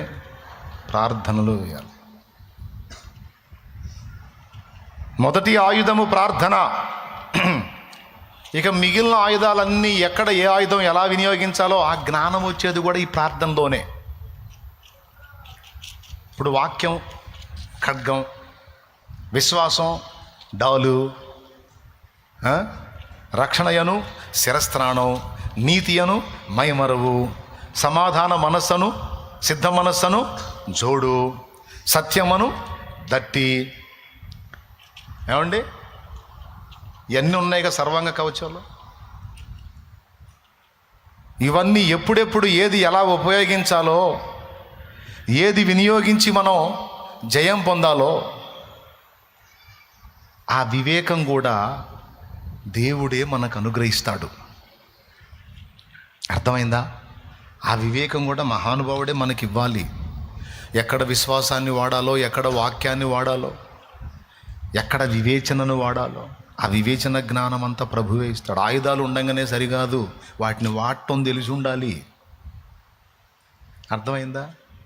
బాణాలు వేసే వాళ్ళ దగ్గర బాణమే చేతిలో పెట్టుకొని ఉండాలి, అంతేగాని బాణాలు వేసేవాడి దగ్గర కత్తి తీసుకొని పోయావు అనుకో, నువ్వు కత్తి తీసుకుని వాడి దగ్గరికి పోయేసరికి ఒళ్ళంతా పచ్చడి చేసి కూర్చోబెడతాడు వాడు. ఆయుధాలు ఉండంగానే సరికాదు, ఏ ఆయుధము ఎక్కడ ఎలా ఏ టైంలో వినియోగించాలో ఆ వివేచన జ్ఞానం దేవుడివ్వాలి. అది కూడా దొరికేది ప్రార్థనలోనే. దేవునికి స్తోత్రం కలుగునుగాక. అది ఎక్కడ దొరికింది? ప్రార్థనలోనే దొరికింది. ఒప్పుకోవాలా దేవుని ముందుకెళ్ళి, పిచ్చోడిని ప్రభా, ఏదో పెద్ద తెలివిగలలాగా బిల్డప్పే కానీ ఏం లేదు ఇక్కడ ఎవరో, నాకేం తెలియదు నాయన, నాకు సాయం చేయి ప్రభువా. బైబిల్ నిండా వాక్యాలే, అయితే అన్ని వాక్యాలు ఒకే సందర్భానికి సంబంధించినవి కావు. ఒక వ్యక్తి జబ్బు పాలైనప్పుడు వానికి స్వస్థత కలుగునట్లు ఏమేం విషయాలు చదవాలో చెప్పాడు ఇందులో. నేను చెప్తున్న పాత నిబంధనలోను క్రొత్త నిబంధనలోను భక్తులు ప్రభువు జరిగించిన స్వస్థత కార్యాలు చదువుతూ ఉండండి. నేను చెప్పినట్టు చేయండి. స్వస్థత కార్యాలు చదువుతా ప్రార్థన చేయండి. జబ్బు వచ్చిన వాళ్ళు, రోగంలో ఉన్నోళ్ళు, బలహీనతలో ఉన్నోళ్ళు చేయండి. వచ్చిన జబ్బు కూడా వెనక్కి తిరిగిద్ది. ఎందుకంటే విశ్వాసము వృద్ధి పొందిద్ది, విశ్వాసం శక్తివంతమైద్ది. విశ్వాసం బలపడినప్పుడు నీ బాడీ కూడా కంట్రోల్లోకి వచ్చింది. అయితే నీవు అలాంటి కార్యం చూసినట్లు పాత నిబంధనలో ఏలియా స్వస్థపరిచాడు, ఎలీషా స్వస్థపరిచాడు, మోషే ద్వారా అద్భుతాలు జరిగినాయి. ఏం లేదు, పాత నిబంధనలోను క్రొత్త నిబంధనలోను అచ్చంగా దేవుడు జరిగించిన అద్భుతాలన్నీ చదువుతూ ఉండు రోజు. ఒక రోగానికి స్వస్థతే కాదు, చాలా విషయాలకు పరిష్కారం దొరికిద్ది. దేవునికి స్తోత్రం.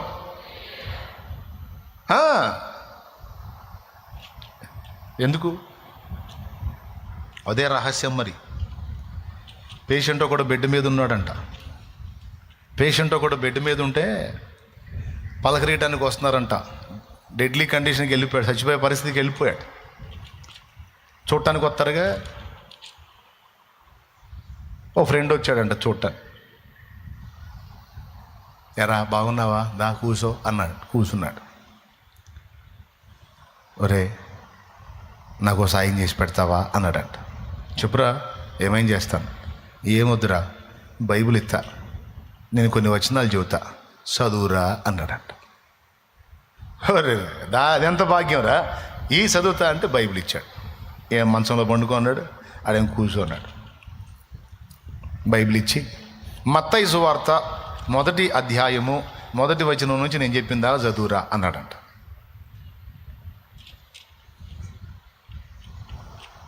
చదివాడు. అబ్రహాము కుమారుడగు దావీదు కుమారుడైన యేసుక్రీస్తు వంశావళి.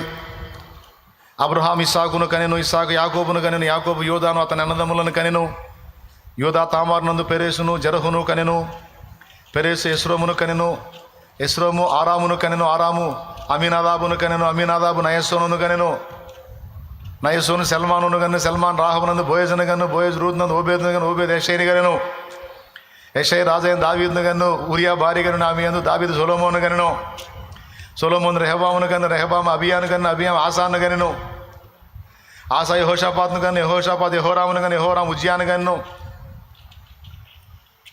మొత్తం పేర్లే ఉంటాయి. దేవునికి స్తోత్రం. ఆ పేర్లు చదువుతుంటే ఈ మంచంలో పండుకున్నాడు, ఆహా ఆహా అంటున్నాడు. దేవునికి స్తోత్రం. అరే భలే చదివావు, అరే ఇంకొక అధ్యాయం చదువురా. మళ్ళీ లూకాసు వార్త, మళ్ళీ ఆడ కూడా పేర్లే.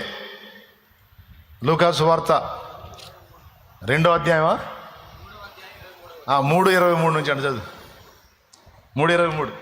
యేసు బోధింపు మొదలుపెట్టినప్పుడు ఆయన దాదాపు 30 ఏండ్ల ఈడు గలవాడు. ఆయన యోసేపు కుమారుడని ఎంచబడెను.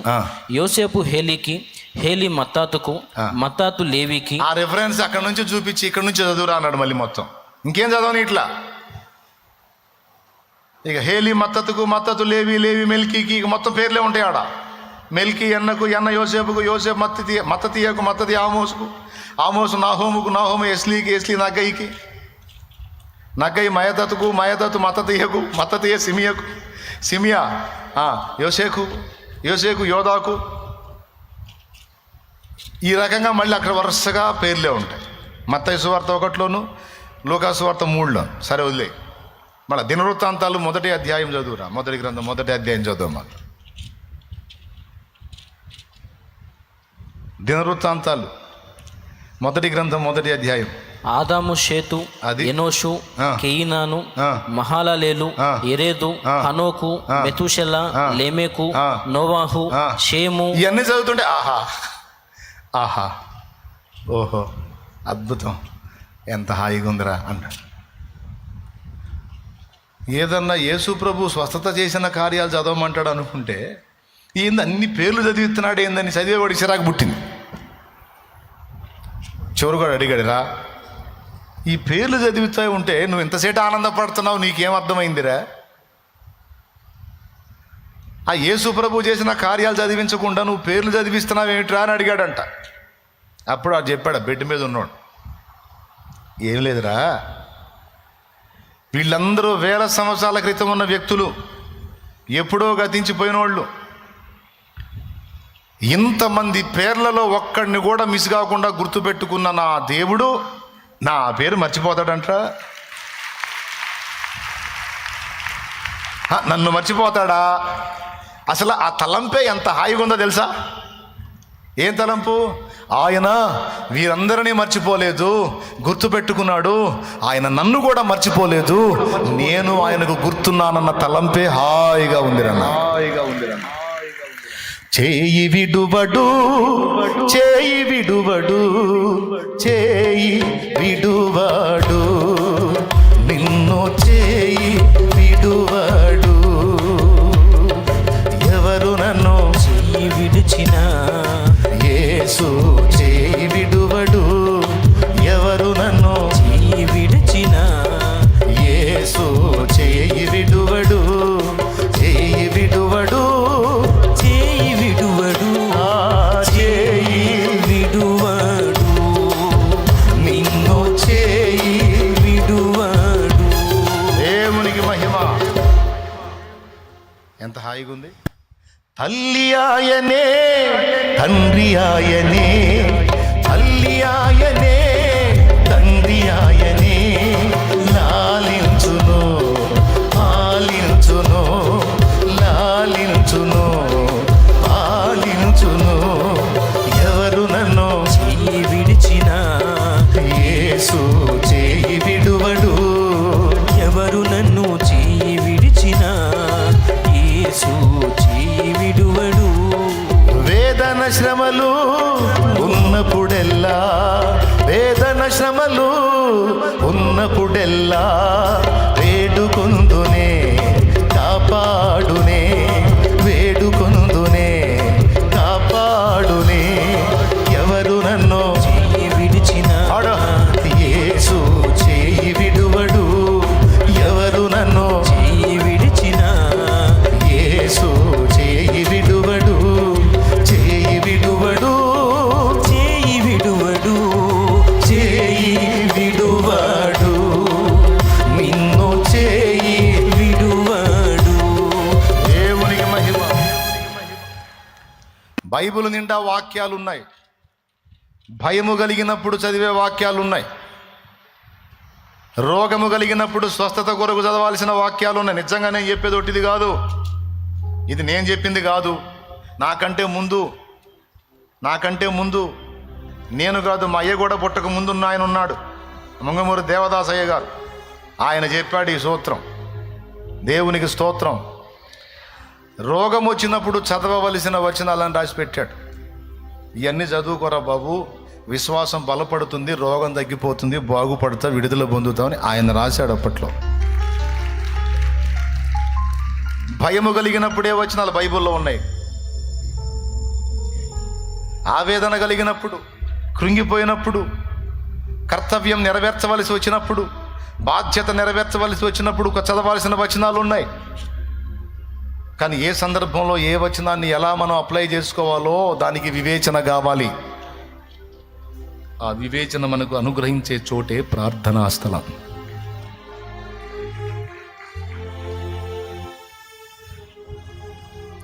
కన్నా ప్రేమను ఇమ్మని సోదరి హన్న విన్నవించగ దేవుని. కన్నా ప్రేమను ఇమ్మని సోదరి హన్న విన్నవించగ దేవుని. అన్ని ఎరిగిన తండ్రి అన్నాను దీవించ, అన్ని ఎరిగిన తండ్రి అన్నాను దీవించ, వన్నెకెక్కిన కొడుకున్ చెన్నుగా నొందిన కరుణా పీఠము చేరరే దేవుని కృప చరణాస్థలిని చేరరే. కరుణా పీఠము చేరరే దేవుని కృప చరణాస్థలిని చేరరే. దేవునికి మహిమ కలుగును. అందరూ వినండి బాబు. అప్పులోళ్ళు, సమస్యల్లో ఉన్నోళ్ళు, వేదాల్లో ఉన్నోళ్ళు, వేదంలో ఉన్నోళ్ళు, రోదంలో ఉన్నోళ్ళు, దుఃఖాల్లో ఉన్నోళ్ళు, కన్నీళ్లలో ఉన్నోళ్ళు, కలతల్లో ఉన్నోళ్ళు, కృంగిపోయినోళ్ళు, ఏమండి పక్కోళ్ళ చేత పీడించబడుతున్నోళ్ళు, కేసుల్లో ఉన్నోళ్ళు, బంధకాల్లో ఉన్నోళ్ళు, బందీలైన వాళ్ళు అందరూ విడుదల పొందునట్లు కావలసిన ఉపాయములన్నీ గ్రంథములో ఉన్నవి. అవన్నీ ఏ సమయానికి ఏ వాక్యాలు తీసుకొని మనం బలపడాలో, ఏ సందర్భానికి ఎలా మనం వ్యవహరించాలో, ఎక్కడ ఎలాంటి స్టెప్స్ తీసుకోవాలో ఆ జ్ఞానమంతా ప్రభువు ఆయన పాదముల చెంత మనం ఉన్నప్పుడు మనకు అనుగ్రహిస్తాడు. ఈరోజు ఈ సమస్యను గురించి నేను దేవుని ముందు మోకాళ్ళేసి కూర్చున్నప్పుడు దేవుడు నాతో మాట్లాడాడు. ఏం ప్రాబ్లం లేదు, నీకు విరోధంగా రూపింపబడే ఆయుధము వర్ధిల్లదు, అసలు లెక్క చేయదు, వదిలేసి నేను చూసుకుంటాను అన్నాడు. ఆ మాట తీసుకొని వచ్చాను నేను దేవుని దగ్గరికి. ఎవరు ఎట్లనన్నా కదలని నేను ఉన్నా కదా, యూ డోంట్ వరీ, వెళ్ళిపో ముందుకెళ్ళి. ఎవరు ఆటలో వాళ్ళు ఆడతారు, ఆడని, నేను ఆడే ఆట కూడా ఉంటుంది కదా. పరిస్థితులు ఎవరి చేయి దాటినా నా చేతులను దాటిపోవు, అన్నిటినీ నేను నా చేతుల్లో పట్టి ఉంచగల సమర్థుడను. ఏం భయపడొద్దు, ఏం కలత చెందొద్దు, ఏం కృంగిపోవద్దు అంటాడు. ఎప్పుడు ఆయన డైలాగ్ అదే. లేకపోతే ఆరంభం నుంచి ఇప్పటిదాకా దాదాపు 18 సంవత్సరాల సేవా జీవితంలో 18 ఏళ్ళు ఇంత పెద్ద పరిచర్యలో ఎన్ని ఎదుర్కొని ఉంటా, నేను ఎన్ని రకాలు ఎదుర్కొని ఉంటా. మరి చిన్న చిన్న వాటికే మీరు నరాలు వీక్నెస్ వాళ్ళ గందరగోళం అయిపోతున్నారు. మరి ఇన్ని మైళ్ళ ప్రయాణములో ఎన్ని ఒత్తిళ్ళు, ఎన్ని రకాల టెన్షన్స్, ఎన్ని ప్రెజర్స్, ఎన్ని బాధలు. ఈరోజు కూడా అన్ని వాడు తుఫాన్లాగా రేపుతాడు. వాడు తుఫాన్లాగా రేపినప్పుడు చుట్టుపక్కల నుంచి అలాగ తీసుకొచ్చినప్పుడు మరి నాకెవరు ఉన్నారు? మళ్ళీ ఓ పాట వస్తుంది, విశ్వాసనావసాగుచు పయనించు సమయాన నా ప్రభు సాతాను సుడిగాలి రేపగా నా ఎదుటే నిలిచేవనా ప్రభు. విశ్వాసనావసాగుచు పయనించు సమయాన నా ప్రభు విశ్వాసనావసాగుచు పయనించు సమయాన నా ప్రభు సాతాను సుడిగాలి రేపగా నిలిచేవనా ప్రభు, సాతాను సుడిగాలి రేపగా నా ఎదుటి నిలిచేవనా ప్రభు, నేను వెళ్ళే మార్గము నా యేసుకే తెలియును, నేను వెళ్ళే మార్గము నా యేసుకే తెలియును. శోధించబడిన మీదట నేను సువర్ణమై మారెదను, శోధించబడిన మీదట నేను సువర్ణమై మారెదను. హల్లెలూయా హల్లెలూయా హల్లెలూయా ఆమేన్ ఆమేన్. హల్లెలూయా హల్లెలూయా హల్లెలూయా ఆమేన్. ఎక్కడే సుడిగాలి వాడు రేపినా నాకున్న దిక్కు ఒక్కటే, నా యేసయ్య పాదాలు. పరిగెత్తుకుంటా పోయి ఆ పాదాలు పట్టుకొని కూర్చుంటాయి, ఇక ఏమైనా చేసుకొని ఇష్టమని. నాకు తెలిసింది ఏకాంత ప్రార్థన ఒక్కటే, ఆ ప్రార్థనలో వెళ్ళి ఆయన కాళ్ళు పట్టుకొని కూర్చుంటాను. నాకు తెలియదు నువ్వే కాదు కానీ కార్యాలు కానీ. నా ప్రభువు లేచి హోంకరించాడంటే అప్పుడు ఉంటుంది ఒక్కోడికి. దేవునికి స్తోత్రం. ఏ శ్రమకైనా, ఏ సైతానుకైనా, ఏ దురాత్మలకైనా, ఏ దయాలకైనా పౌరుషము గల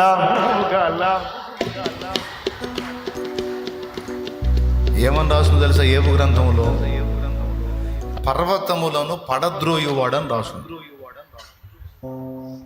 ఆయనకు సిరాకు పుడితే అంతంత పెద్ద పర్వతాన్ని కూడా అంటాడంట. అర్థమైందా? అంతే, చేతితో అన్నాడండి తల్లి తలకిందులు అయిపోతాయి. అంత పవర్ఫుల్ ఆయన బట్టి మేసం తిప్పుతాను. ఆయన దేవునికి స్తోత్రం. నన్ను బట్టి ఎవరిని బట్టి నేను నమ్మిన వాని అందు అతిశయపడుతున్నాను. నా ప్రభు పరాక్రమం కలిగినవాడు, నా ప్రభు రోషం కలిగినవాడు. పౌరుషము గల ప్రభు కోపింపగా పర్వతముల పునాదులు వణికెన. పౌరుషంగా పాడండి. పర్వతముల పునాదులు వణికె, తన నోట నుండి వచ్చిన అగ్ని, తన నోట నుండి వచ్చిన అగ్ని దహించి వేసెను వైరుల నెల్ల, దహించి వేసెను వైరుల నెల్ల. యెహోవా నా బలమా, యథార్థమైనది ఈ మార్గం, పరిపూర్ణమైనది ఈ మార్గం. ఏబు గ్రంథము 9వ అధ్యాయము, ఏబు గ్రంథము 9వ అధ్యాయము 4వ వచనం నుంచి చదవయా. అది మాట్లాడాడు పొద్దున నాతో. చదువు. ఆయన మహావివేకి, అధిక బల సంపన్నుడు, అద్దుగో ఆయనతో పోరాడ తెగించి హాని నొందని వాడెవడు? వాటికి తెలియకుండా పర్వతములను తీసివేయువాడు ఆయనే, ఉగ్రత కలిగి వాటిని బొర్లదోయువాడు ఆయనే. బోర్లదోయువాడు అంటే ఇందా నేను చెప్పిందేగా, ఉందా లేదా అక్కడ? ఇక్కడేమో పర్వతాలను బోర్ల దోస్తాడంట. ఇట్లా ఉన్న పర్వతాలు ఇలా అయిపోలా. చదువు. భూమిని దాని స్థలములో నుండి కదిలించువాడు ఆయనే, దాని స్తంభములు అదరజేయువాడు ఆయనే. ఉదయింపవద్దని ఆయన సూర్యునికి ఆజ్ఞాపింపగా అతడు ఉదయింపడు. ఆయన నక్షత్రములను మరుగుపరచును. ఆయన ఒక్కడే ఆకాశ మండలమును విశాలపరచు. సముద్ర తరంగముల మీద ఆయన నడుచుచున్నాడు. ఆయన స్వాతి, మృగశీర్షము, కృతిక అను వాటిని, దక్షిణ నక్షత్ర రాసులను చేసినవాడు. ఎవడునో తెలుసుకొనలేని మహత్తైన కార్యములను, లెక్కలేనన్ని అద్భుత క్రియలను ఆయన చేయుచున్నాడు. హల్లెలూయా, హల్లెలూయా, హల్లెలూయా. అది నా దేవుడు. ఏ ఆపదైనా గుర్తుపెట్టుకోండి, ఏ ఐడియా అయినా, అర్థమైందా, ఆయనే ఇస్తాడు.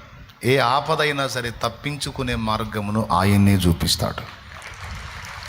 బాబు మీకు ఏదన్నా మైండ్ సరిగా పనిచేస్తే, అమ్మ మీకు సరిగా మైండ్ పనిచేస్తే ఇక మీకు పెద్ద ప్రసంగమే అవసరం, అయిపోయింది. ఆయుధం ఒక్కటే కాదు, చాలా ఆయుధాలు ఉన్నాయి. వాక్యం అనే ఖడ్గం అన్నాడు, సత్యం అనే దట్టి అన్నాడు, నీతి అనే మైమరవు అన్నాడు, విశ్వాసం అను డాల్ అన్నాడు. ఇవన్నీ వాడకంలోకి తెచ్చేది కూడా ప్రార్థనే. పరిశుద్ధాత్మ కూడా ఒక ఆయుధం మనకి. ఈ ఆయుధాలన్నిటినీ వాడకంలోకి సరిగ్గా తెచ్చి మనం వినియోగపరచుకోవాలి అంటే ఏ ఆయుధాన్ని ఎప్పుడు ఎక్కడ ఎలా వాడాలో ఆ వివేకం ఇచ్చే మహావివేకి నా యేసయ్య. అందుకే అన్నిటికంటే ముఖ్యముగా విజ్ఞాపన, ప్రార్థన, యాచన, కృతజ్ఞత, స్తుతి అన్నాడు. అంటే ప్రార్థన అంత కీలకమైంది, అంత అవసరమైంది. చెప్పండి, మెంటలోళ్ళ మధ్య మనం ప్రశాంతంగా ఉండాలంటే వాళ్ళకి మెంటలు తగ్గాలి, లేదా మనకు మెంటలన్నా ఆల్రెడీ మన గతంలో వచ్చింది, ఇప్పుడు తగ్గింది. నువ్వు మెంటలోళ్ళని మిమ్మల్ని మెంటల్ది అన్నావు కదా అని అనుకుంటాను. మా అమ్మ మెంటల్ది అయితే 8 మంది, మేము మొత్తం ఇప్పుడు ఆరుగురు ఎక్కలు ఎట్టొచ్చాయండి. మా అమ్మ పిచ్చిదైతే ఏదో నాకు అందుబాటులో ఉన్నప్పుడు ఏదో మామూలుగా పలకరియట్లేదు, అట్లా ఈ జోగుతో పలకరించుకుంటూ ఉంటాం మా అమ్మని, అంతే. అర్థమైందా? మా అమ్మ బంగారు తల్లి. కోపడ్డా కూడా న్యాయం ఉంటుంది. అమ్మ కోపంలో న్యాయం ఉంటుంది, అన్యాయంగా కోపపడదు. ఒక్కోసారి అపార్థం చేసుకున్నా అర్థమయ్యేటట్టు చెబితే మరి నాకేం తెలుసు అట్ట అనుకున్నానని కూల్ అయిపోయింది. మరి మా నాన్న మిక్కిలి సాత్వికుడు, 4 ఆడపిల్లలు మరి ఇంట్లో. మరి మా అమ్మ కోటింగ్ ఇవ్వకపోతే మరి మా నాన్న కోటింగ్ ఇచ్చేవాడు కాదు కదా. మరి ఎన్ని రకాలుగా భక్తి కూడా మా అమ్మకే ఎక్కువ. చిన్నప్పుడు గుళ్ళన్నీ ఆమె తిప్పింది నన్ను. పాటలు పాడినప్పుడు మా నాన్న లోపాలు చెప్పేవాడు, మా అమ్మేమో ఎంత చండాలంగా పాడిన భలే ఉందయ్యా అనేది. మెచ్చుకొని నన్ను ప్రోత్సహించిన మొట్టమొదటి అభిమాని మా అమ్మే. ఏమండి, మా అమ్మ మెంటల్ది అయితే మేము ఎట్లా ఎందుకుంటాం? మంచి తల్లి, దేవుడు ఆమెకి దీర్ఘాయువు ఇవ్వాలి. ఇచ్చాడు, ఇప్పటికి సమృద్ధిగా ఆయనకి ఆయుష్ని ఇచ్చాడు, చూడాల్సినవన్నీ చూసేటట్టు చేశాడు. ఎన్ని కన్నీళ్లు గార్చిందో, ఎంత వేదన పడిందో, దాని అంతటిని సంతోషంగా చేసి చూపించాడు ఆమెకి దేవుడు. నేను అనుకుంటున్న ధన్యురాలైన తల్లి అని.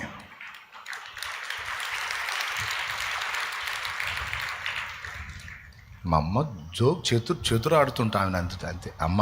మరి అమ్మతో కాగా ఎవరితో? ఏమంటే నవ్వించాల్సింది అమ్మనే, ఎందుకంటే గతంలో ఏడిపించా కదా తెలియక.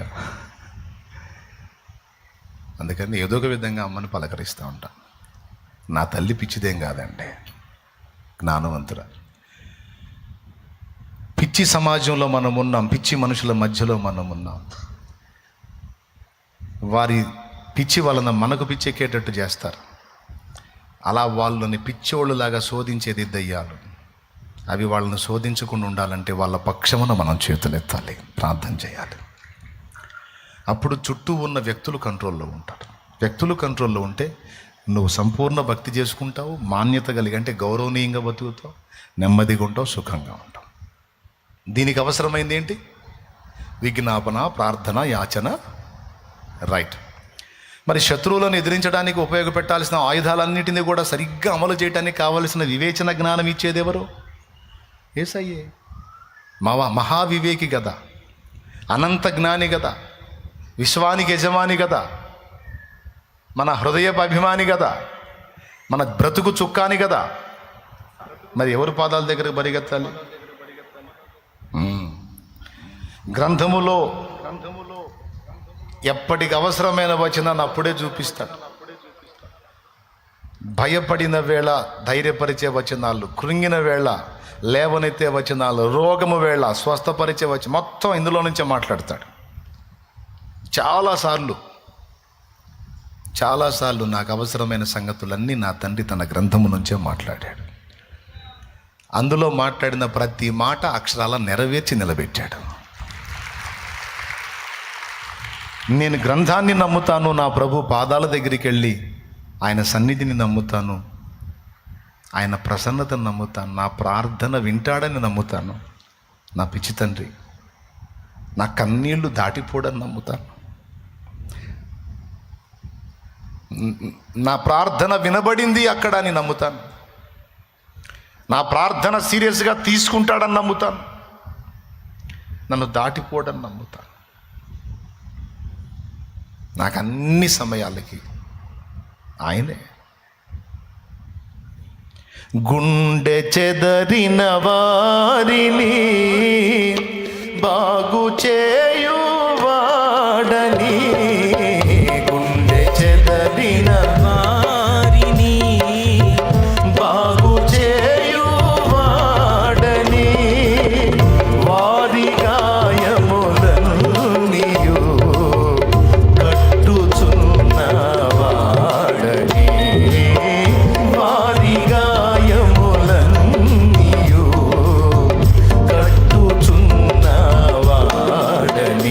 దేవునికి స్తోత్రము గానము చేయుటయే మంచిది, మనమందరము స్తుతి గానము చేయుటయే మంచిది. హల్లెలూయా. మీరు చెప్పండి, యబ్బోకు రేవు దగ్గర యెహోవా నీ కోసం నేను వచ్చా రాయ్యా అని యాకోబు పిలిచాడా? ముగిస్తున్నా, తొందరగా చెప్పండి. కుటుంబం మొత్తాన్ని ఏరు దాటిచ్చి యాకోబు ఒక్కడే ఒంటరిగా మిగిలిపోయిననుంది. యాకోబు దేవుణ్ణి పిలిచాడా?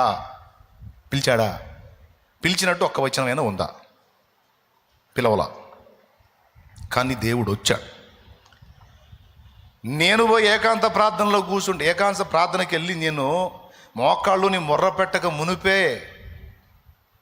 నేను ఏ ఉద్దేశంతో వచ్చానో ఆ ఉద్దేశం ఎరిగి నా కోసం కూర్చునే దేవుడు నా దేవుడు. నువ్వు రాయ్యా అని మొర్రపెట్ట నిమిత్తం లేదు. నేను ఆయనతో కలవాలి, మాట్లాడుకోవాలి, ఆయనతో గడపాలని ఏ ఉద్దేశంతో ఆయన పాదాల దగ్గరికి వెళ్తున్నానో నా ఉద్దేశాన్ని ఎరిగిన నా తండ్రి నాకంటే ముందే వచ్చి కూర్చుంటాడు అక్కడ. యాకోబు ఏ ఉద్దేశంతో కుటుంబం మొత్తాన్ని, పశువుల్ని, పనోళ్ళని, పిల్లల్ని మొత్తాన్ని ఏరు దాటించి కూర్చున్నాడు ఒంటరిగా? దేవుడు తెలియదు. ఉద్దేశం ఎరిగిన దేవుడు యాకోబు పిలువకయ్య వచ్చేసాడు. మన ఉద్దేశాలు ఎరిగి కదులుతాడండి ఆయన. నువ్వు దేవుని సన్నిధికి వెళ్ళి మొర్రపెట్టి మొత్తుకోనక్కర్ల. నువ్వు కన్నీరు గార్చినప్పుడు ఎందుకు ఏడుస్తున్నావో తెలుసు ఆయనకి. ఏది నిన్ను బాధ పెట్టిందో, ఏది నిన్ను క్షోభ పెడుతుందో, ఏది నిన్ను కృంగదీసిందో, ఏది నిన్ను భయపెట్టిందో తెలుసు. ఆయన సన్నిధి వచ్చేస్తుంది నీ దగ్గరికి. అలాగా ఏ తల్లి కూడా చూపనంత ప్రేమ నా యేసయ్య నీ ఎడల చూపుతాడు. కావాలంటే చూడు, దేవుని పాదాల దగ్గరికి వెళ్ళి కన్నీటి ప్రార్థన చేసి కూర్చో. నువ్వు ఎంత ఆదరణగా ఉంటుందో చూడు. ఏం జరిగిద్దో అర్థం కాదు. మామూలుగా ఏడిస్తే స్వాంతన వచ్చిద్దా, వేదన ఎక్కువైద్దా? ఏడిస్తే స్వాంతన వచ్చిద్దా, ప్రశాంతత వచ్చిద్దా, ఇంకా వేదన ఎక్కువైద్దా? సహజంగా వేదన, ఏడిచినప్పుడు ఇంకా బాధ ఎక్కువైద్ది. కానీ ప్రభు పాదాల దగ్గరికి వెళ్ళి నువ్వు ఏడిస్తే ఆయన కౌగిలించుకున్నట్టు నీకు కనబడడు, కానీ ఖచ్చితంగా ఆయన నిన్ను హత్తుకుంటాడు. ఆయన నిన్ను హత్తుకున్న విషయం నీకు ఎలా గ్రహింపైద్దంటే నీకు స్వాంతన కలిగిద్ది, బరువు దిగిపోయినట్టు ఉంటుంది. ఎంతమందికి ఉంది అనుభవం? ఉందా నిజంగా? అబ్బా, దేవునికి స్తోత్రం కలుగును గాక. పెద్ద బరువు దిగిపోయినట్టు ఉంటుంది. ఆయన దగ్గరికి పోయి కూర్చొని మనస్ఫూర్తిగా కాసేపు కన్నీరు గార్చి ఏడిస్తే చాలు, బరువు దిగిపోయినట్టు. ఎన్నిసార్లు అనుభవించానో నేను. నాకు తృప్తి కలిగిన దాకా కన్నీటి ప్రార్థన చేసుకుంటాను. నా బాధ అంతా దేవునికే చెప్పుకుంటా. మరి ప్రార్థన అంత కీలకం. దాన్ని సీరియస్గా తీసుకొని చెయ్యండి, ప్రార్థన చేయండి. ఆయుధాలన్నిటిలోనికి ప్రధానమైంది, ప్రప్రథమమైంది, కీలకమైంది, మిగిలిన ఆయుధాలు కూడా ఎలా వాడాలో మనకు తెలివిని పుట్టించేది ప్రార్థనలో దేవుడే. అందుకే ప్రార్థనలో ప్రభు పాదాలు సమీపించండి అని భక్తులందరూ చెప్పారు. దేవ సంస్తుతి చెయ్యవే మనసా, శ్రీమంతుడగు యెహోవ సంస్తుతి చెయ్యవే మనసా. దేవ సంస్తుతి చెయ్యవే మనసా, శ్రీమంతుడగు యెహోవ సంస్తుతి చెయ్యవే మనసా. దేవ సంస్తుతి చేయుమానా జీవమా యెహోవా దేవుని. దేవ సంస్తుతి చేయుమానా జీవమా యెహోవా దేవుని. పావన నామమును తిందుమా, నాయంతరంగము రోవసించును సమస్తమా. దేవ సంస్తుతి చెయ్యవే మనసా, శ్రీమంతుడగు యెహోవ సంస్తుతి చెయ్యవే మనసా. దేవునికి మహిమ. ఏడవటం వెధవతనం అనుకుంటారు సహజంగా లోకం. కన్నీరు గార్చడం వెధవతనం అనుకుంటారు సహజంగా లోకం. అందుకే జెంట్స్ చాలామంది కన్నీళ్లు పెట్టుకోరు. వానికి ఎంత బాధ కలిగినా ఏ కాడికి కళ్ళల్లో నీళ్లు కళ్ళల్లోనే గుక్కుతూ ఉంటాడు కానీ బయటపడాడు. నిజమే, ఒక రకంగా లోకం చెప్పింది ఏడవటం ఒక రకమైన బలహీనత. కానీ ఇక్కడ మనం పురుషులు స్త్రీలు అందరూ గుర్తించాల్సింది ఏంటంటే, బైబిల్ చెప్పిన అర్థం ఏడుపుకి వేరు. బైబిల్ చెప్పిన అర్థం ఏడుపుకి ఏంటో తెలుసా? కన్నీటికి మగసిరి అన్నాడు. విచిత్రమైన అర్థం ఇచ్చాడు బైబిల్. ఏడ్పుకి బైబిల్ ఇచ్చినటువంటి నిర్వచనం మగసిరి. హోషేయ గ్రంథములో చెప్పాడు, యాకోబు మగసిరి గలవాడై కన్నీళ్లతో దేవుని వేడుకొని. చూస్తారా? 12వ అధ్యాయం 3వ వచనం. హోషేయ గ్రంథము 12:3 చదువు. తల్లి గర్భమందు యాకోబు తన సహోదరుని మడిమెను పట్టుకొనెను. మగసిరి గలవాడై అతడు దేవునితో పోరాడెను. అతడు దూతతో పోరాడి జయముందెను. అతడు కన్నీరు విడిచి అతని బతిమాలెను. బేతేరులో ఆయన అతనికి ప్రత్యక్షమాయెను. చూసారా? మగసిరి గలవాడై దేవునితో పోరాడెను. ఏంటి మగసిరి అంటే? అతడు దూతతో పోరాడి జయముందెను. ఎట్లా పోరాడాడు అక్కడ చెప్పాడు. కన్నీరు విడిచి అతని బతిమాలెను. కన్నీటి ప్రార్థన. విధవతనం అనుకోవద్దు. మనుషుల దగ్గర ఏడవద్దు. మనుషుల దగ్గర దేహి అనొద్దు. మనుషుల దగ్గర దండాలు దశకాలు పెట్టి వాళ్ళ కాళ్ళు పీసుకోవద్దు. అది విధవతనం. దేవుని ముందుకెళ్ళి ఆయన కాళ్ళు పట్టుకో, అది మగసిరి. దేవుని దగ్గరికి వెళ్ళి కన్నీరు గారు, అది మగసిరి. దేవుని దగ్గరికి వెళ్ళి అంగలార్చు, అది మగసిరి.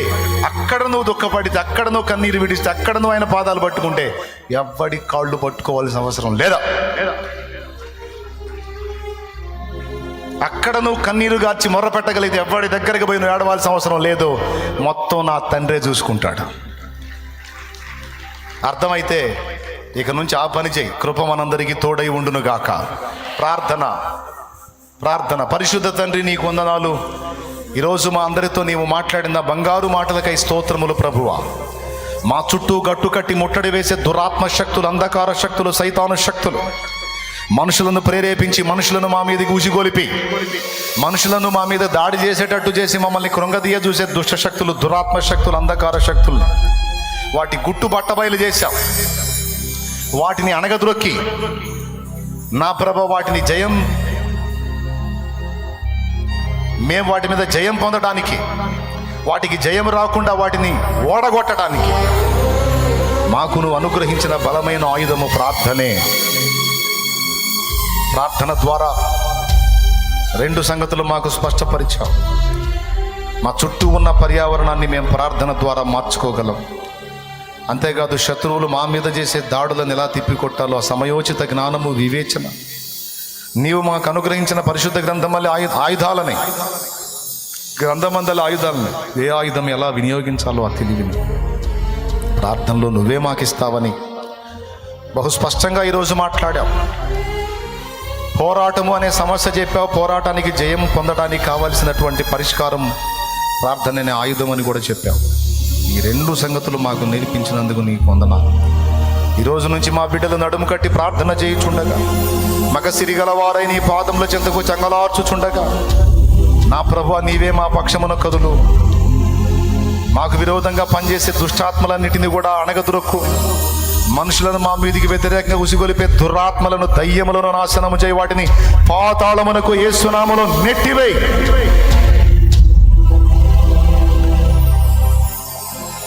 నీ పిల్లలమైన మేము నెమ్మదిగాను సుఖముగాను సంపూర్ణ భక్తియు మాన్యత కలిగి బ్రతికున్నట్లు మా సమాజ ప్రజలని, పట్టణ రాష్ట్ర కేంద్ర అధికారులను దర్శించు, వారి మనోనేత్రాలు వెలిగించు. సమత, సద్భావన, సమైక్యత అనే ధోరణులు వారిలో పెట్టు. వారిని కూడా దీవించి రక్షించు.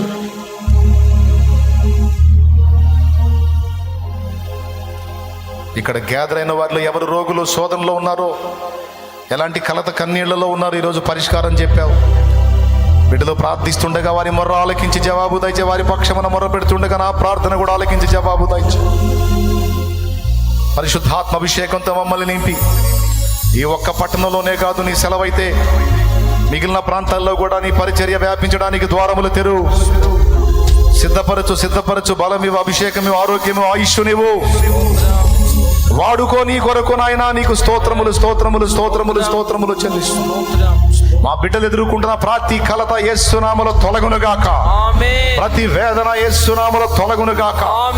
నీ బిడ్డలు సన్నిధి పరులై, ప్రార్థనా పరులై, కనిపెట్టి ప్రార్థించేవారై, విజ్ఞాపనకర్తలై, విజయశీలురై యేసు నామములో వర్ధిల్లుదురుగాక. ఆరోగ్యం పొందుదురుగాక, ఆయుష్ పొందుదురుగాక, స్వస్థత పొందుదురుగాక. దయ్యముల పీడ విరగడైపోవునుగాక. చేతబడి మంత్ర ప్రయోగాలు నాశనమగునుగాక. వాటిని చేసే వారందరూ కూడా మార్పు నందుదురుగాక. కనికరించి అద్భుతము చేయమని స్తుతియు, మహిమయు, ఘనతయు, ప్రభావం మీకే చెల్లిస్తూ యేసు ప్రశస్త నామములో ప్రార్థించి స్తుతించి వేడుచున్నాం తండ్రి. ఆమేన్. ఇంతవరకు ఓపికతో విన్నందుకు మీకు అందరికీ కృతజ్ఞతలండి. ఇంతవరకు నా ఛానల్ సబ్స్క్రైబ్ చేసుకోకపోతే దయచేసి సబ్స్క్రైబ్ చేసుకోండి, లైక్ చేయండి, షేర్ చేయండి. ఇంకా లేటెస్ట్ వీడియోల కోసం బెల్ ఐకాన్ మీద క్లిక్ చేయండి.